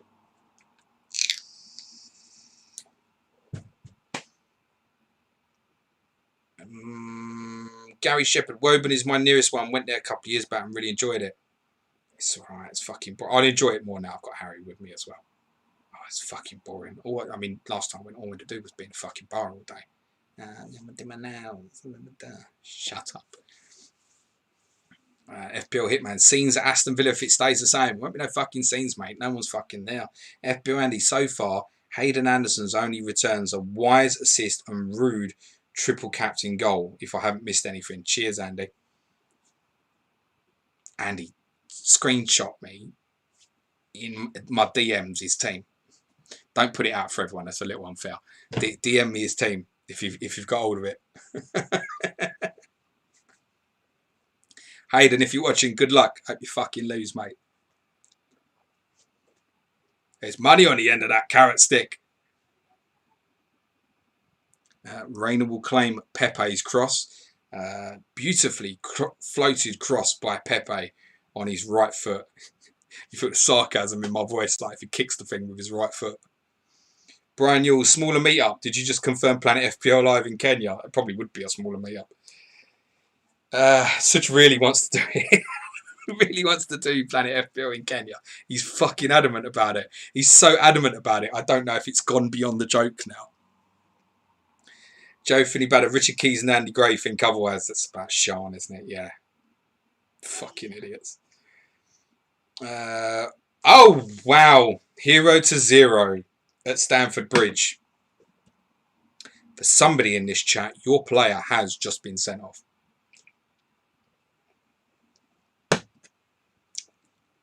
Mario Melchior has red. Disastrous start to the second half for Chelsea. Horrible tackle by Melchior. Diving in with 2 feet on Phillips and seeing a straight red. Ferreira comes on for Johnson as Chelsea rejuggle things. Can they hold on? That'll be a 4-4-1-1 for Chelsea.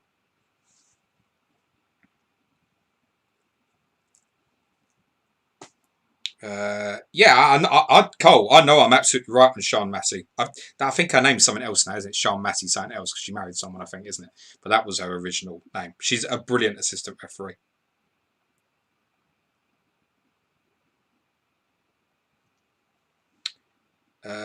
Goal at Upton Park 4. And I can sing it a little bit happier this week. Mark Viduka. Viduka has scored. The assist for Leeds goes to Lee Bowyer. West Ham 2, Leeds 1. Leeds back in it. Viduka goal. Bowyer with the assist. 41 minutes of that half to go. Could be a grim ending this for West Ham, who remember themselves came back from 2-0 down to win 3-2 at Charlton in game week 31. Could the same be about to happen to them this week? Cole JB, never been to Centre Parks. Might have to go now, giving James a ringing endorsement. Went to Butlins last year, though. Didn't see Steve. How do you compare Centre Parks to Butlins?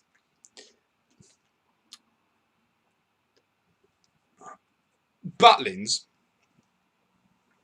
I'll cut in there because Southampton have an equaliser against Aston Villa at St Mary's. Mark Draper goal. Jason Dodd assist. Southampton 1, Villa 1.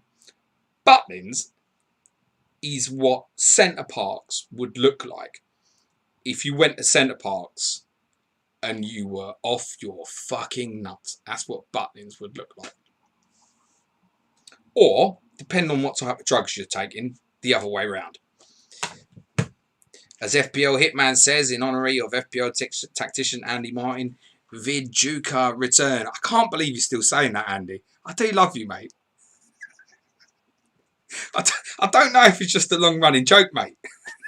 There's no fucking J in his name. You do know that.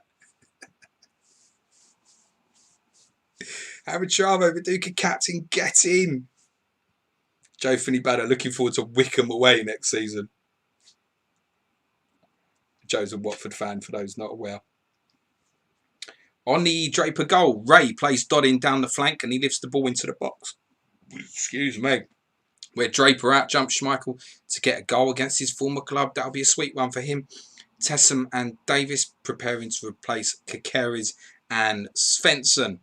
We are into 4 minutes of added time at Villa Park. There are 2.5 minutes of it remaining.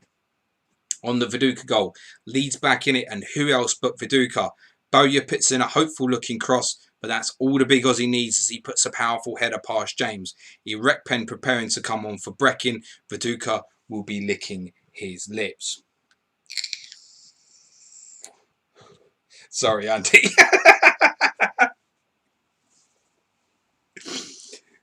Brian Yule, Sean Ellis. Can't think of a ref called Ellis. Is it Sean Ellis now? I don't know. It was definitely Sean Massey. You know, like when people change their names, you just can't get over it. Big goal at Portman Road, scored by Emerson. And for many of you, your triple captain now has an assist as well. Emerson and Van Nistelrooy both have goals and assists each. Ipswich 1, Manchester United 2. Emerson, the scorer. Van Nistelrooy with the assist. Mark Dorney started singing Viduka with earphones in. Mrs. looked at me as if I was off my head. Mark, she knows already, mate. FBL Gobbler, Wickham's a cracking away day. I've been to Wickham. There was Spurs there in a friendly. That's going back some fucking years. Postiga was playing for Spurs. It must have been like 2003 or something. I think we won 3-2. Yeah, it's a stadium, like beautiful, scenic where that ground is. Really nice. Another hoops. My mate used to be a chef at Butlins, and he was always off his nuts pulling all-night benders before serving brekkie in the morning. I can believe. Andrew Martin says, I'm so conscious of it every time I say his name. Yeah, Andy, so the fuck are we, mate? As Mings sweeps up, as Aubameyang looks to close in behind. Less than a minute to go at Villa Park. On the Emerson goal at Portman Road, Emerson and Van Nistelrooy combine again. This time the Dutchman returns to favour, sending a lovely cross for Emerson, who outjumps Sereni to head into the empty goal, just in off the bar. Jason Kumas is on for Jermaine right now. Emerson being everything that fucking Juan Sebastian Veron wishes he was. Excuse me. And yeah, forever I told to buy Roy Keane earlier today. Sorry about that. I was actually trying to look at ways to bring Roy Keane in myself. So here you go. Chris Hermitage, go on Emerson, new signing, doing well again. F. Piranara, yes, Emerson. Loads have gone on Emerson, haven't they? You can fucking see it. Rory, Emerson already massively outperforming 20 sims I ran. This doesn't surprise me. We are beyond the 94th minute at Villa Park. Pepe has it on the right-hand side.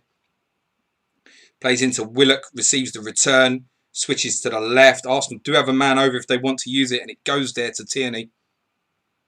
Comes back inside to Ceballos. He crosses to the far post, and Reina will claim. Full time at Villa Park. Villa are up to 17th. And for the Gooners, I know you're not here tonight, but these 4 fingers represent something. I got nothing to celebrate because my team's shit. But yeah, go and have another look in your fucking mirror again, you idiots. Off the line at Stamford Bridge. Sunderland's so close to an equaliser. Arca strikes a beautiful free kick past the wall. Kudachini is statuesque, but they have Desai on the line and he heads away. Medina is withdrawn for Mayo. Woodwork's been hit at St Mary's. Saints so close to the lead. Tessem just on as a sub. Puts in a lovely free kick. Tahara is free and gets the header away. It looks in but clips the top of the bar and goes over. Villa replace Balaban with Angel. Andrew Martin. Jock Midvaka. So much better.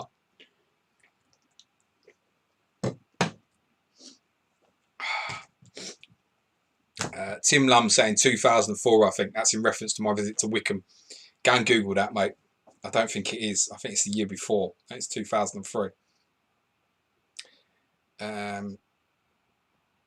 Rob Pick, don't think I'm buying Aubameyang on a free hit after that. It's what I kept saying to people on my stream this afternoon. So fucking annoying. Who would you rather buy? And I had to keep saying to people the same thing all the time. Watch the games tonight and tomorrow and you'll feel differently. Who do you think will play for Man City on Sunday? Well, I don't know yet, do I? Because I need to see what happens tonight. It's a big fucking clue now that Riyad Mahrez is going to start on Sunday. But I couldn't tell you that at 1 o'clock this afternoon. A substitution at Highbury. Liverpool look to change things up. Biscan is on for Smeetser. They need to do something differently. They've been so poor. Risa, Berger and Owen have all gone in the book. Frustration setting in.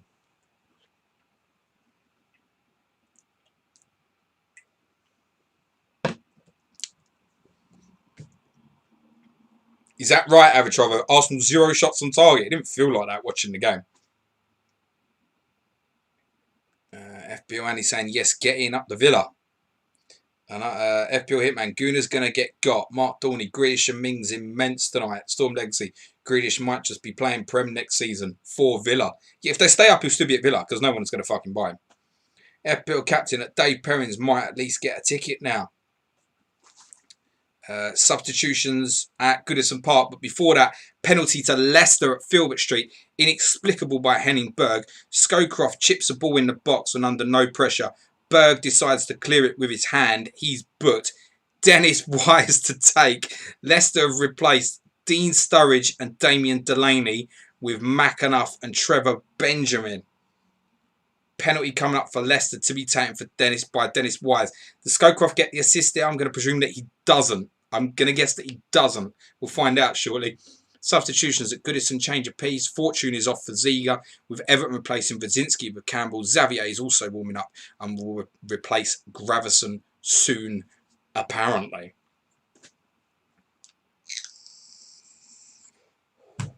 FPL Hitman, Sterling, Morris and Dilver, the ones to go for, and I wouldn't particularly argue that. Gary Robinson, James, Greenwood or Foden on Sunday? Definitely Greenwood now, mate. If Foden just played 90 minutes. The penalty's been converted by Dennis Wise, confirmed no assist. Goal for Wise, no assist. Leicester 2, Blackburn 0. Nothing else to update you on. Or as Rob Pick says, Bernardo and 10 others. No, I wouldn't expect Bernardo to play. Do you want me to predict the Man City team now? All right, Man City team for Sunday will be Laporte in goal, Edison in goal, Otamendi and Stones at centre half, right back Cole Walker, left back Zinchenko or Mendy, toss a fucking coin. Midfield Gundogan, David Silva. Let me think about the last one. Kevin De Bruyne, Mahrez, Sterling, Jesus. That's the team I would predict. Ooh, go at the Riverside!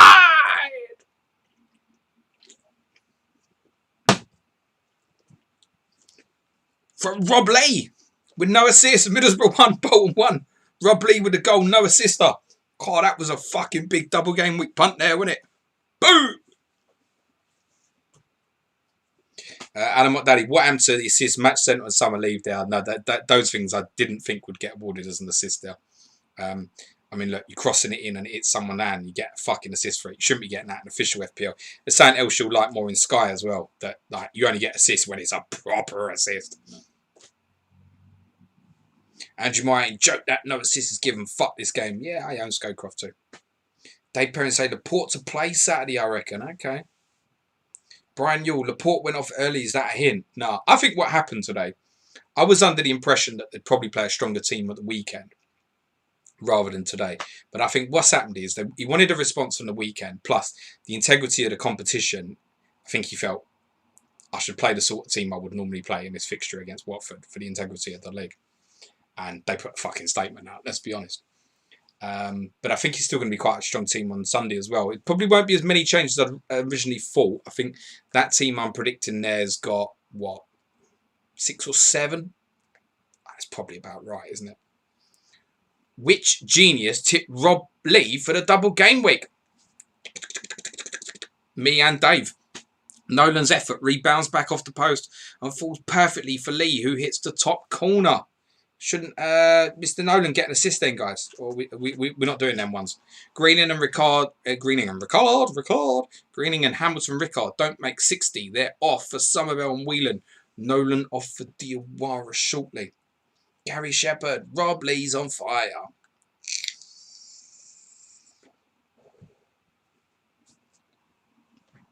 Oh, excuse me. And the 3 midfielders that I've managed to get on the fucking pitch tonight have returned. Lee, Scowcroft and Jensen. That's a touch. It's a touch when you get players like Lee and Jensen returning together. Yeah.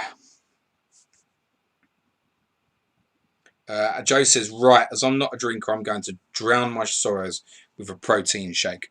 Joe, I wouldn't know what a fucking protein shake is, but you enjoy that, mate. Cheers. I wish you luck.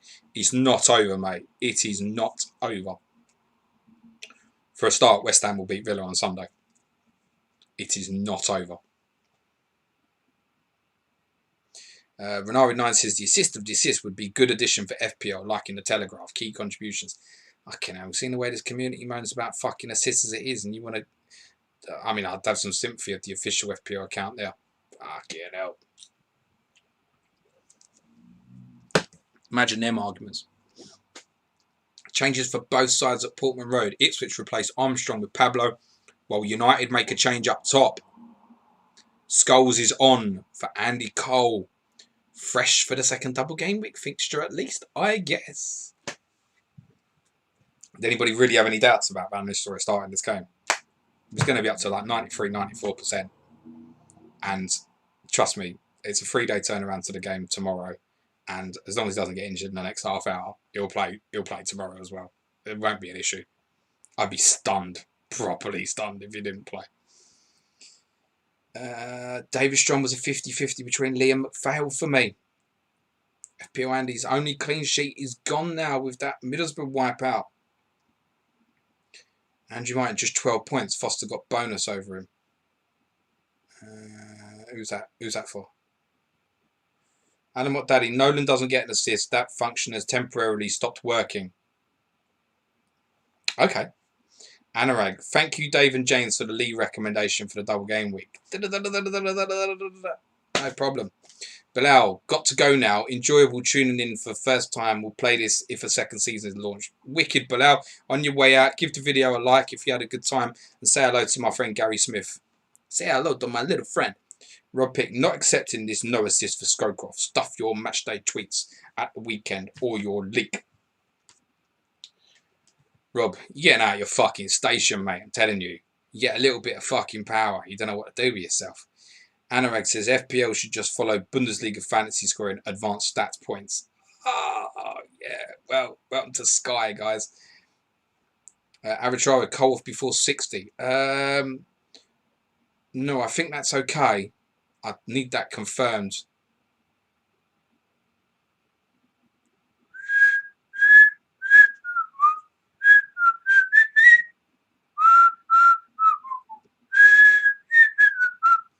Sorry if that hurt your eardrums. Van Nistelrooy has scored again, and it's not taken Paul Scholes long. He's got the assist. Ipswich 1, Manchester United 3. Van Nistelrooy with the goal. Paul Scholes with the assist. Ipswich 1, Manchester United 3. And I ain't a greedy bastard. That will do. 2 goals and an assist for Van Nistelrooy. Most likely a man of matching coming as well. I am not that greedy. Go fucking mental, mate. Brian Yule, come on, Taggart, hang on, you legend. Billy Hadaway brought Andy Cole for Viduka and left Shearer in, for fuck's sake. You've not done the wrong thing leaving Shearer in. That's what I did. But, equaliser for Derby County at the Valley. Goal scorer is Horatio Carbonari and assist for pre-season legend George Burley. Charlton 2, Derby 2, Carbonari with the goal. Burley with the assist. Forgot what I was going to say now.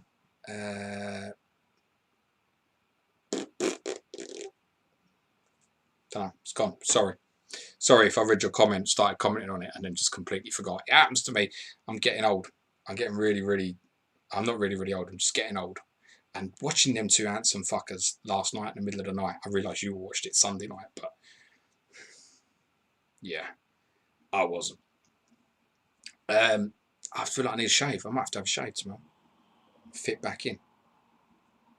Trip FPL Hitman saying trip cap, tra la la la la.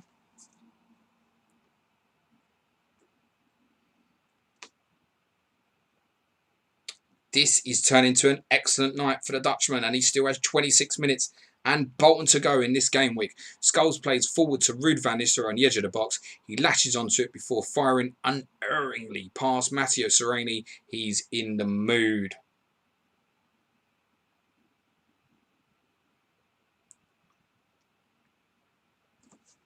Jonathan Nagy, that's my Champions League run coming to an end. Oh, well, it was fun while it lasted. John, it's not over till it's over, mate. But, oh, yeah, well done. I've just noticed I got a DM from FPL Andy. Well done, mate. Let's have a look at fucking Hayden's team. I'm not going to grass him up live on here. Let's have a look at this shit. Oh, he's got Dyer as well. That's handy. Oh, he's got Nolan. Don't award that assist for Nolan.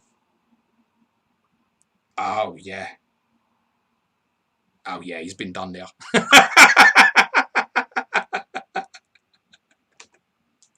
He's got Dennis Wise, but he's not had much else go his way.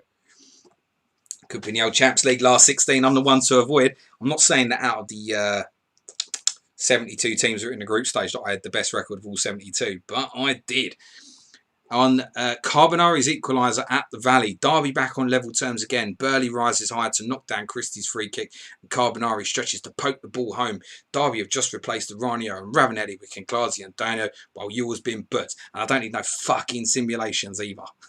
But I do listen well. Renavid9 says George Burley was a massive drinker apparently. Was he really?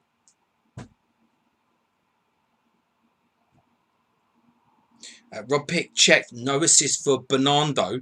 Dave doesn't have him. If Dave hasn't got him, you're not going to get that shit then, is it? Arbitrage says that Craig Burley's brother, and that's his fucking dad, mate.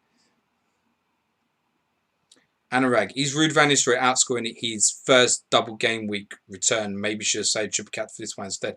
I can't remember Ruud having a double before. Did he have a double before? Why didn't I pull the trigger?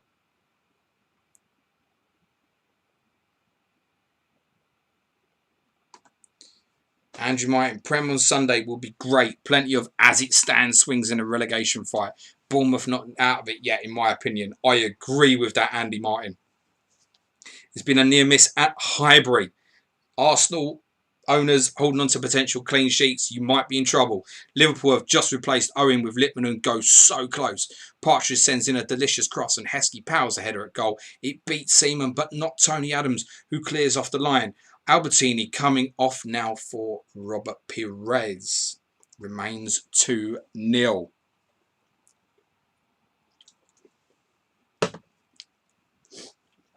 Luke Porteous. Evening, James. Relegation going to be lively. Final day. The only thing I give a fuck about on the final day now is finishing above Wolves. It's the only thing that matters to me. Adam Sands. Yeah, 15 points in the other double for Ruud van Nistelrooy. For a... Oh, he's going to beat that, isn't he? Yeah, he's going to beat that. James Nelson. Ruud had a double. Middlesbrough was one of them, I think. Ah, yeah. That's right. When they lost at Borough, yeah. What was the other game? I just remember thinking it wasn't that appealing. Maybe because Middlesbrough were doing so well at the time. Just wasn't that appealing. I love that Sky are still putting West Ham up on the old graphic of the current league table. I don't need this fucking phone on anymore, do I? Turn that shit off. One less thing to look at. Ed Cannon, I think I got 45 Ruud triple captain. Yeah, sounds about right. To be honest, I wouldn't necessarily expect him to return against Bolton tomorrow. What was the other game that he had? I can't remember. Really can't remember what that other game was. There was a good reason why I didn't do it. I'm sure there was. Might have been had a really easy home fixture, and I think there might have even been a doubt whether it was one that could have been dodgy, you'd get rotated. That might have even been what it was. Update from Goodison. Spurs are continuing to push hard, but Simonson is standing tall in the face of it all. Spurs change it up now. Everson being replaced by Teddy Sheringham. FPL captain United beat Leicester 3-0 game week 17 for the first game. Ruud brace. That's right. There was too much doubt in my mind about him being rotated. That's what it was. And I regretted not doing it. Like I regretted not going for Henry either. But one more return for him and he's going to beat it, isn't he? Great save. Fulham pushing really hard here now. One-way traffic. Sahar gets away. An excellent shot, but Kiven does really well to turn it behind. Newcastle replace Shola Amiubi with Delapo. Just put that in because I know James can't say it. Newcastle replace Shola Amiubi with Delapo. Everyone knows who it is. I'm making this kid single-handedly fucking famous, mate. Rob Pick, when did George Burley sign for Derby? James has lost his marbles today. Not sure if he even knows he said George Burley. Nope. Definitely meant Craig Burley. No, didn't realise. It happens. Cheers. Definitely Craig Burley is what I meant, but I speak under my now when words come out sometimes. Gary Shepherd saying, more chance of you enjoying centre parks than finishing above us.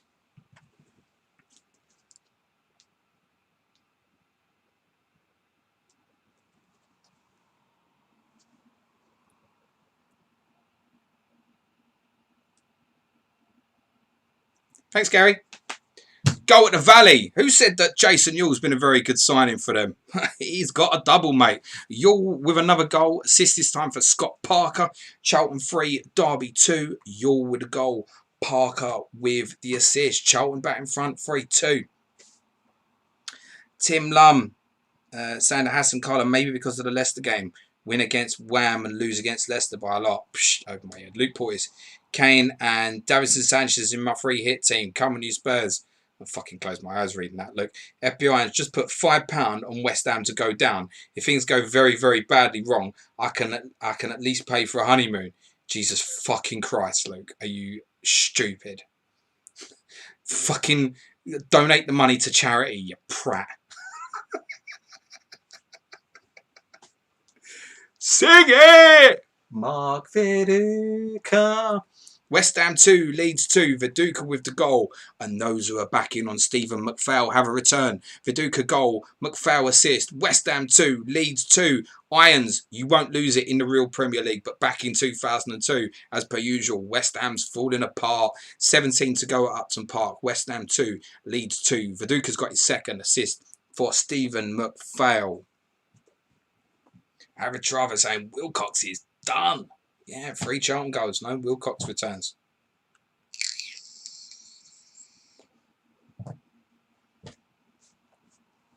Chris Hermitage, Wilcox assist seems to have totally dried up last few weeks. It's fucking toe hurts, isn't it? Guy had fucking like keyhole surgery for that shit. Storm Legacy, bye-bye Bartlett. Hello Viduka. Feely M2, Wilcox assists have fallen off a cliff. Time to get rid on the Jason Yule goal for Charlton.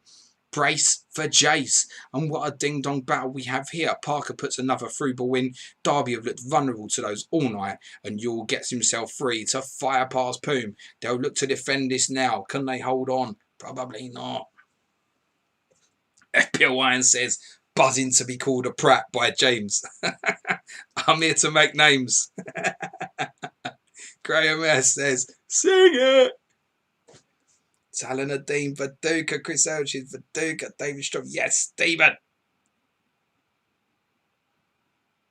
Luke Portis, Mark Viduka, you made him as well. Love the chant. To be fair, Mark Viduka made himself. Bigger. FBI Andy, yes, Leeds double, get in. Cole JB, Viduka and McPhail double. Chris Hermitage can for Phillips to score late for 10 men and the dream frontline all net. FPL Hitman, DJ Viduka. On the Viduka equaliser. Sorry, Andy. I do fucking love you, mate. Can West Ham hold the lead? Of course they can't. It's a simple one, too. Viduka leaping highest in a crowded box to head McPhail's corner past James. Matteo is on for Woodgate. Berkovich is about to replace the court. Irons, people like you is why bookies will never go out of fucking business, mate. You've just paid one of their poor fucking cleaners' wages for the last hour, man. Fuck's sake, man. Ed Cannon agree. Come on, Kev. I don't know what you're agreeing with. Oh, you're begging for a Phillips goal. That's it. You might as well log out. Mark Dorney, Missy's gone to bed. I can sing as loud as I like. Mark Viduka. You might wake her up. Hassan Kala, Yul, Viduka and Rude captain. What a front three.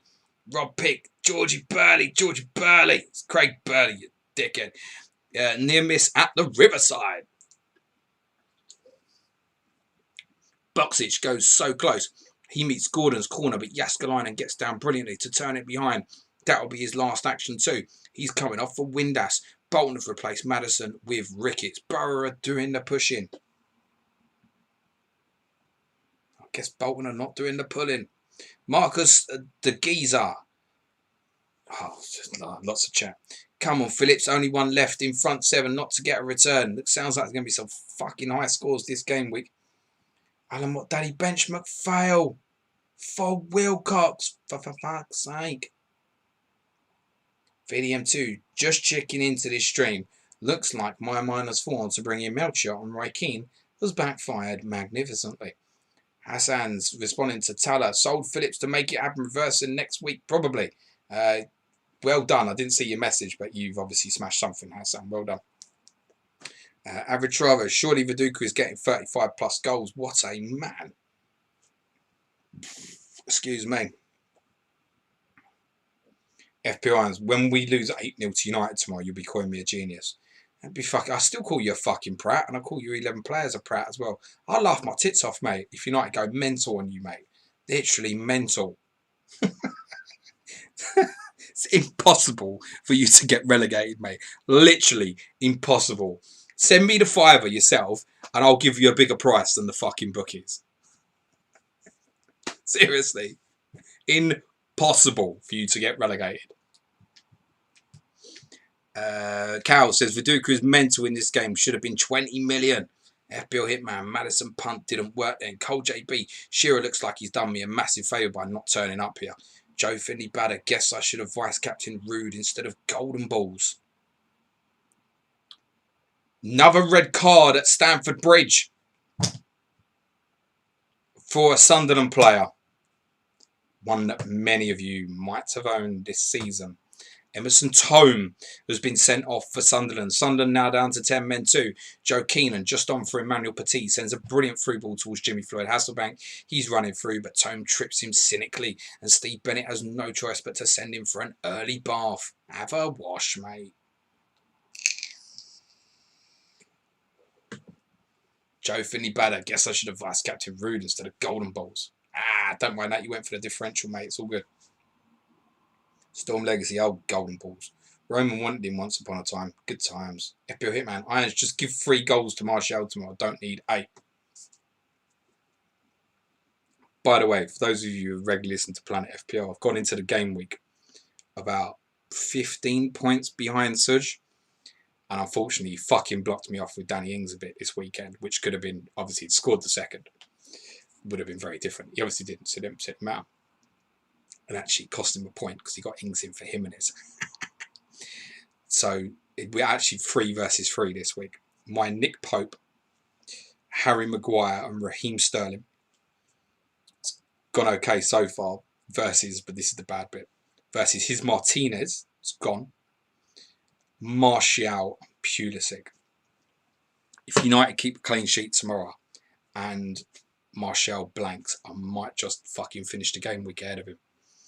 And then, yo, it's on game week 38. Douche. I got the free hit. And my free hit at the start of the week, I was always thinking I'm going to get 11 players that you ain't got. That was my original plan. But I might look at that very differently. What I won't do is I won't block him. If you could say, oh, I get the same 11 players. He's got 2 free transfers, so I can't get it spot on anyway. And he won't. He's quite right not to tell me what he's doing this week. Anyway, goal at Stamford Bridge. Zenden scored. He's probably doing that dance in the Chelsea-Sunderland game down by the corner flag again. Goal, Zenden, assist, no one. If I got the free hit, I'll pick the best 11 players. Whereas originally, I think, depends what Martial and Pulisic do tomorrow night. My intention was literally, I'm going to get 11 players that I know Suj won't have. That's how I'd have approached it. Chelsea 3, Sunderland 1. Zenden, is that his second of the night? Certainly his second return. That red card for Emerson Tome obviously impacting Chelsea there. James Street, go Tome Emerson. FPL Cobbler, you're supposed to be at Tome. Cal, can't believe Suj is going to do you. FPL Hitman, I'm rooting for Suj.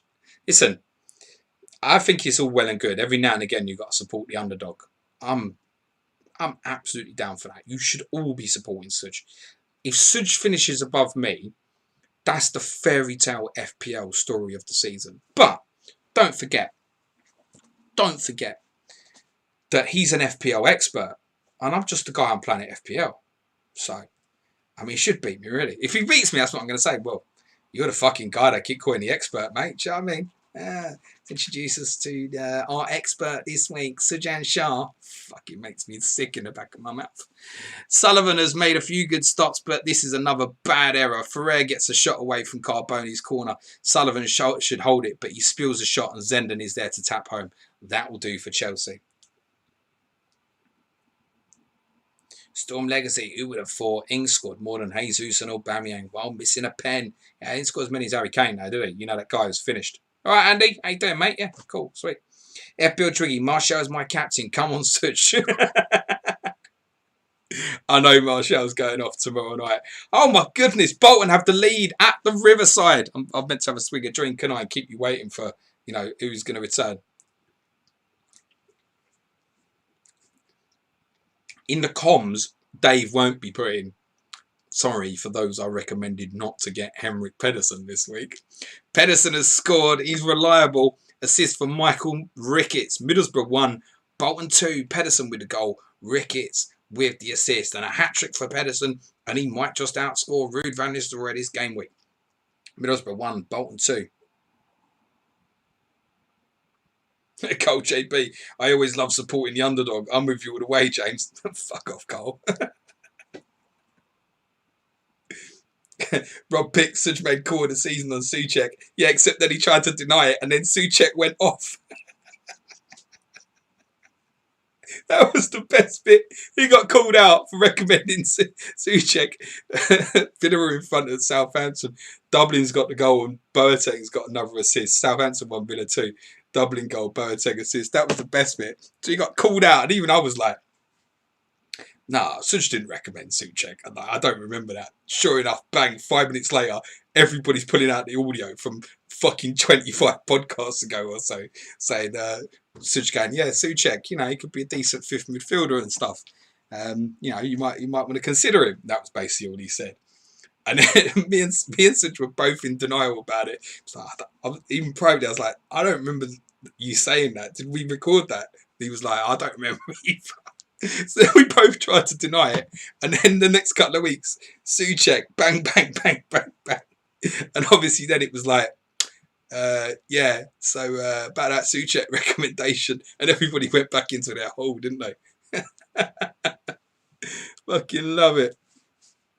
Ed Cannon, I've triple captain Martial with Vice on Raz. How's that back feeling, Tony? I have to say, if I'd have had the triple captainship this week, I can see there's been a West Ham Leeds goal, but I don't have the update yet.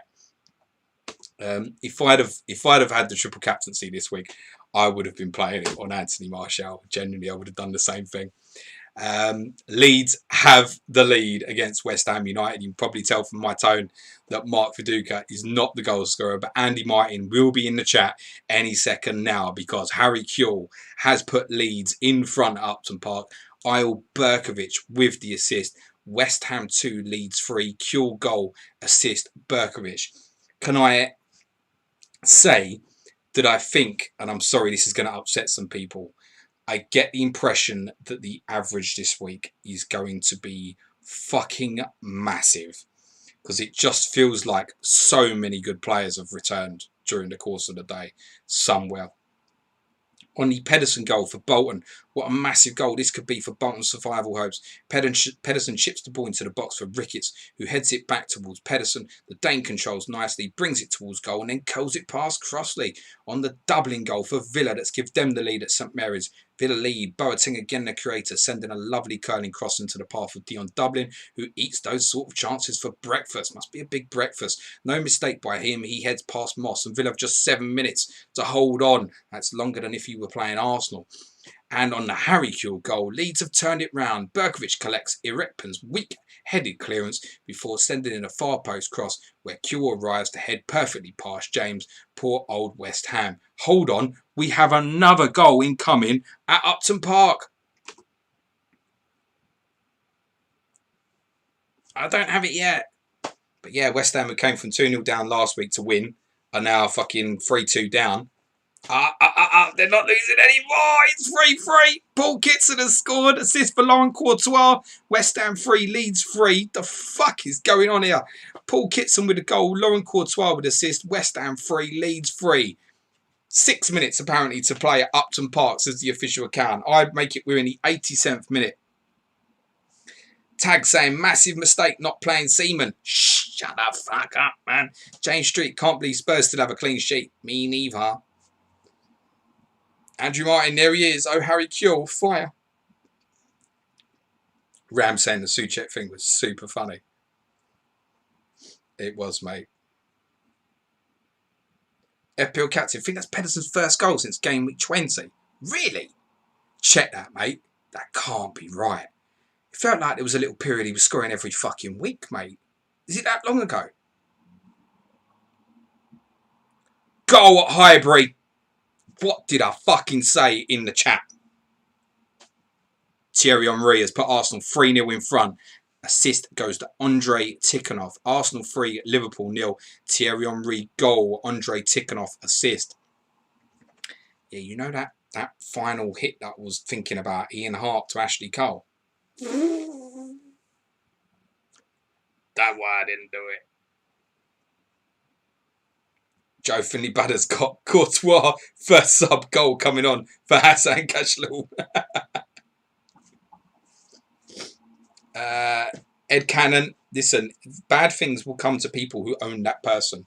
You deserve the bad fortune now, I'm afraid. Avatar says Courtois on my first sub. Damn. Clean sheet wipeout. What a game this has been. Michael Smith, love this game. Love this game. Wow. West Ham show great character to strike back within a minute. Courtois advances down the left and puts a low ball into the box. Kitson takes an excellent first touch to set himself before hammering his first goal of the season past Martin. And we are heading to Portman Road. Ruud van Nistelrooy, so close to his hat-trick. He's unmarked from Emerson's pass. His volley is superb, but Sereni does really well to push it away. And now Tarico goes very close. His free kick is wonderful, but it bounces back off the bar. Remains 3-1 to United with about a minute and a half plus stoppages to go. Ed Cannon, that's old Omri. Fuck me, he's trolling some dudes, isn't he? Talan Nadeem saying Makuko was a fraud. FPL and R9. Anyone seen Ricardo Gardner? Last seen, never in this sim. Adam English. FT whistle, please. Someone's holding on to clean sheets. Arsenal, Tottenham, Leicester, Newcastle holding on to clean sheets. But one of them is about to go, confirms the official account. On the Henry goal, Liverpool have been much improved and pressing hard in the last 20 minutes, but they're sucker punched on the counter. Bergkamp chips it into the box. Tikhonov heads towards the onrushing Henry and he fires past Dudek. One of these clean sheets is going to go for Newcastle, Leicester, Tottenham or Arsenal. One of them's going to go, confirms the official account who tweeted 1 minute ago. We also have a last minute clean sheet wipeout, but where is it? My money would be on a Blackburn goal.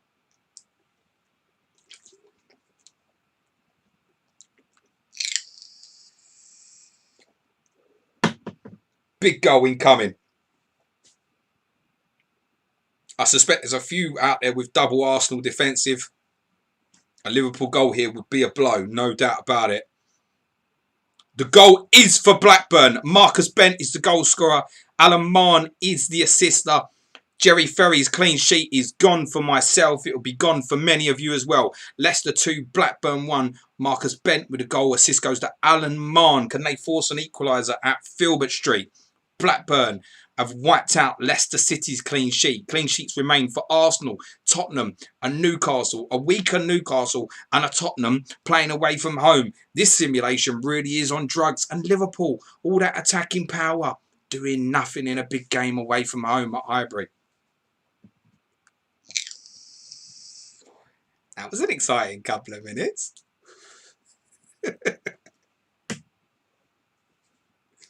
James Street says, was just about to tweet Taggart for Ballon d'Or. Fuck's sake. Listen, we've had good returns of 4 million Jerry Taggart, right? You can't get them all the time.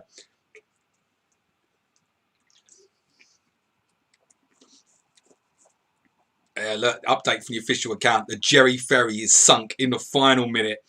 Alan Mahon on for Duff, gathers up a clearance before putting in a nice cross, which Bent meets perfectly to head past Flowers. Too little, too late though. Has it finished? Is it? Is it finished?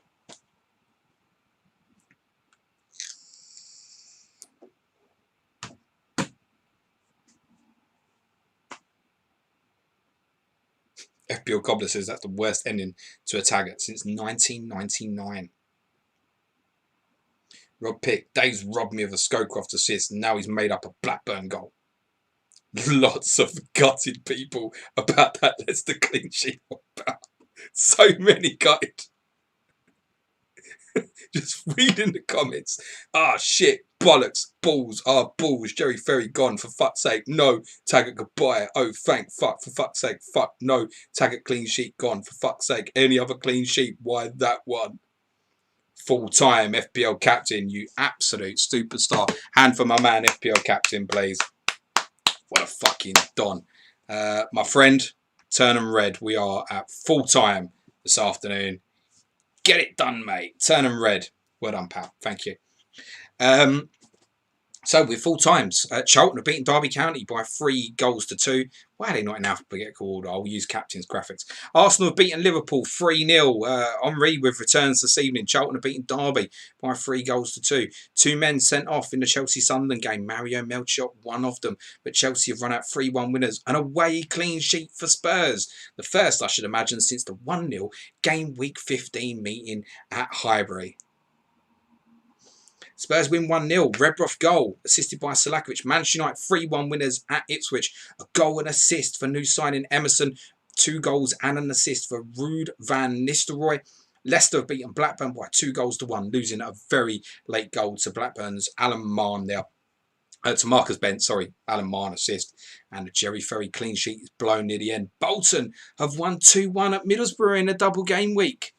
Goals from Pedersen and Rob Lee giving Bolton a big away win as Middlesbrough slide down the table to obscurity continues. 10-man Newcastle, much depleted and much changed team, have beaten Fulham 1-0 despite Craig Bellamy's red card. Villa have won out 2-1 winners at Southampton. The late winner from Dion Dublin. And Leeds came back from 2-0 down to go ahead at Upton Park against West Ham, but then blew it themselves. The Leeds bottlers tag still remains in spite of modern day promotion to the Premier League as it ends 3-3 at Upton Park. The official account tweets 1 minute till bonus points, but just a reminder that Fantasy Football Scout will be streaming tomorrow evening. Before that, we have the Bolton Manchester United game, which kicks off at 10 a.m. What time's Luke's stream tomorrow, guys? Is it going to be like after the Prem games? Is it going to be mid-afternoon? What's happening? Anyway, bonus points incoming. First, to the Valley. That's where we'll start. Top bonus goes to Jason Yule, scorer of a couple of goals this evening for Charlton. 2 bonus points also for Paul Konchesky, Mark Fish, Klaus Jensen, Scott Parker, Sean Bartlett, Mark Kinsella, Craig Burley, Malcolm Christie, and Simo Valakri. 1 save point bonus for Derby keeper Mark Poon. 2 yellow cards in the match for 2-goal hero Yule and also for Charlton's Scott Parker. Charlton made no substitutions in the match, so Jason Wilcox's toe, in spite of no returns, does stay intact. Derby's 2 changes were Daniele Diano for Stefano Aranio on 60 minutes and Georgi Kinclazi for Fabrizio Romanelli on 66 minutes.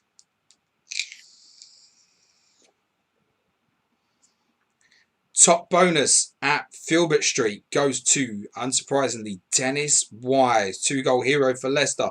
There were 2 bonus points for Leicester defender Frank Sinclair. And there's also 1 bonus point for Tim Flowers, Jerry Taggart. It's a 3-pointer, guys. Don't complain at 4 million. Matt Heath, Sander Vesterfield, Matt Janssen, Marcus Bent and Alan Mahon. No bonus for Scowcroft. 1 save point in the match was for Leicester's Tim Flowers.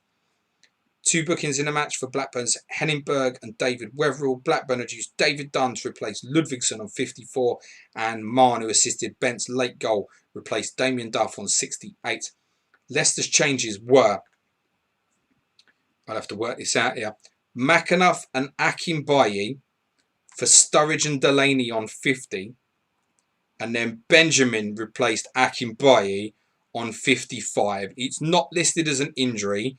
It could be there's a 5-minute substitute appearance between minutes 50 and 55 for Adi Akinbaye. And for those who don't know why they love this game, there is a perfect reason why you should love this game. Bonus points at the Riverside.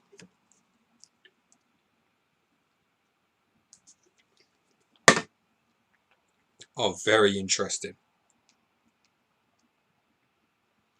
Man of the match goes to Middlesbrough's Carlos Marinelli. He gets 3 bonus points. There are 2 bonus points also for Middlesbrough's Dean Gordon and Gianluca Festa. And the Bolton players in the bonus are as follows. 2 bonus points for Colin Cooper. 1 save point bonus for Jussi Jääskeläinen. That's it. No bookings in the match. Borough used Summerbell and Whelan to replace Rickard and Greening on 56. Windass replaced Boxic on 78. Bolton's changes were Diawara for Nolan on 61 and Ricketts for Madison on 67. Top bonus at St Mary's goes to Aston Villa's George Boateng. There were 2 bonus points for Jason Dodd and Aston Villa's Olaf Melberg. 1 save point bonus for Saints keeper Neil Moss. The only booking in the match was for Saints Rory Delap. Saints made a treble substitution on 55 minutes using Joe Tessam, Kevin Davis and Tahar to replace Kakeres, Svensson and Gavin Ray. Excuse me. And Villa's changes were Ginola for Hendry on 52. Angel for Balaban on 58. And Merson for Stone on 87. Another bad day at the office for Southampton.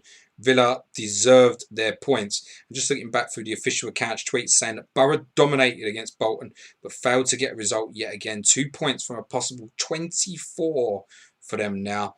And they also said that Blackburn came on really hard towards the end and were ultimately very unlucky not to get a point at Filbert Street. I'm sure Luke will detail more of that on his stream. Hopefully someone put in the chat what time that stream will be tomorrow. Andrew Martin saying 10 a.m. tomorrow morning. Yeah, for the second part of the double game week. Yeah, but what time's Luke's stream, if Luke's doing it? Dave's saying evening sometime for Luke's stream. Depends when he gets back from work. Also depends when he starts. Well, that's just not fucking good enough. Only joking. Right. Bonus from Upton Park. Great game. West Ham actually played very well and deserved their point. Leeds' defensive woes continue away from home.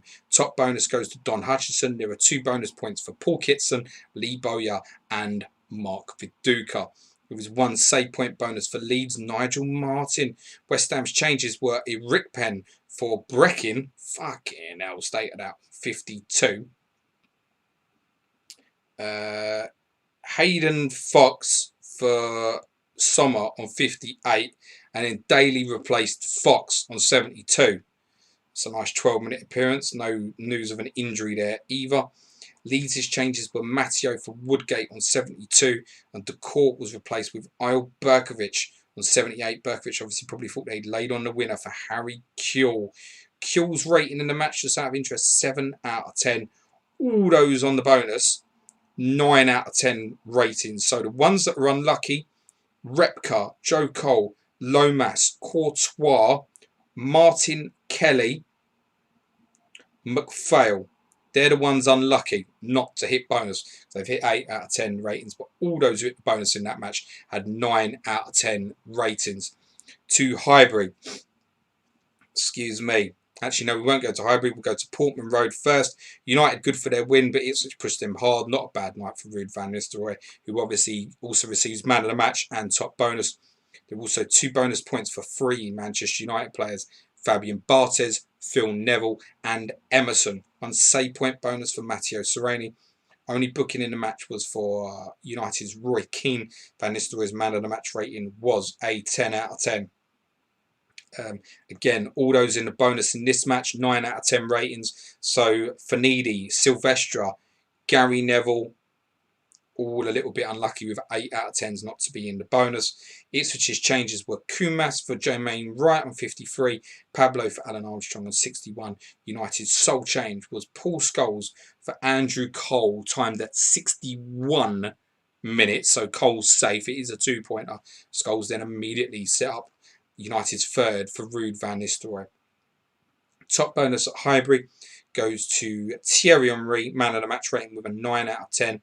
And 2 other Arsenal players picked up 2 bonus points. Tony Adams and Giovanni Van Bronckhorst. Again, 9s out of 10s, although the only players to pick up 8s out of 10, and a little bit unfortunate here, are Bergkamp, Tikhonov, and Liverpool's John Arnorisa and Emil Heskey. Liverpool's Richie Partridge, who I talked up a little bit prior to kickoff, had a 5 out of 10 rating. Arsenal's changes were Perez for Albertini on 68 and an injury time appearance for Janichi Inamoto replacing Ray Parlour. Liverpool's changes were Biscan for Smeetser on 56. So Biscan did come on if you own him, and he might have been on your bench or perhaps might be blocking a sub. He has come on and got a 1-pointer. Lippmann on for Michael Owen on 63.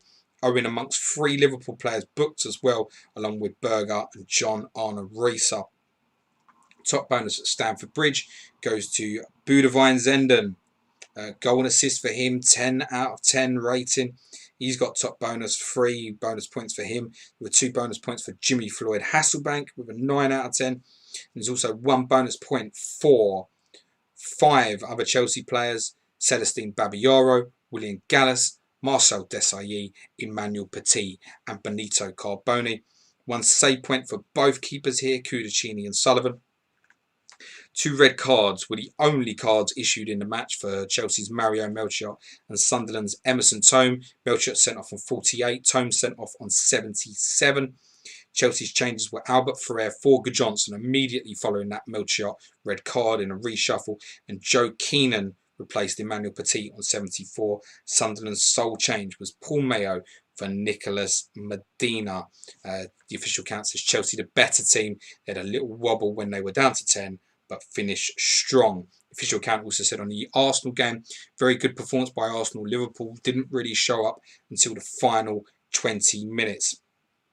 They also say that Ipswich pushed Manchester United quite hard, but not a bad night for obviously Van Nistelrooy owners.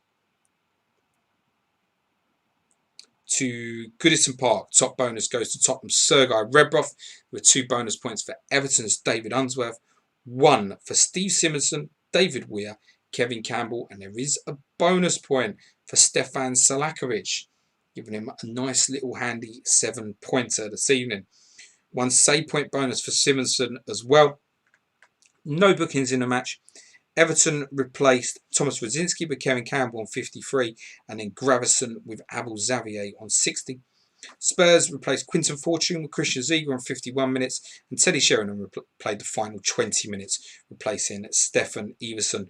Redbuff's man of the match rating was a 9 out of 10. Also, the rating that Unsworth picked up, all those with 1-point returns, obviously on 8 out of 10 ratings. Top bonus at St James's Park, same old story for the Cottagers. Good performance, but no points to show for it. The top bonus goes to Olivia Bernard. There were 2 bonus points for Steve Chettle, Edwin van der Sar, and Louis Sahar. So in spite of Craig Bellamy being sent off and Newcastle playing with 10 men for the whole of the second half, Van der Sar gets 2 bonus points here. No save point bonus though, given with a 1 additional save point bonus. Newcastle used Delapo Aloyoyoy to replace Shula Amubi on 64 minutes, and Gary Speed made a rare appearance replacing Danny Cadamarci on 77. Fulham, in spite of chasing the game, made no substitutions during the match. And that completes your bonus points for the evening. Thank you very much, everybody. Drop the video a like on your way out. That was really good fun tonight. Felt very fast paced. I need 3 clean sheets to replay just for Arsenal, Tottenham and Newcastle. If you've got any of that, I suggest you've had a very good week. If you triple captain Ruud van Nistelrooy, congratulations to owners, and you've got another game to go. As Andy and Dave have said, they will be tweeting the game tomorrow. Follow at Fantasy Chat Man. They'll have updates for you from 10 a.m. on Bolton and Manchester United in the final game of Double Game Week 32. And Luke's stream will be at some point tomorrow evening.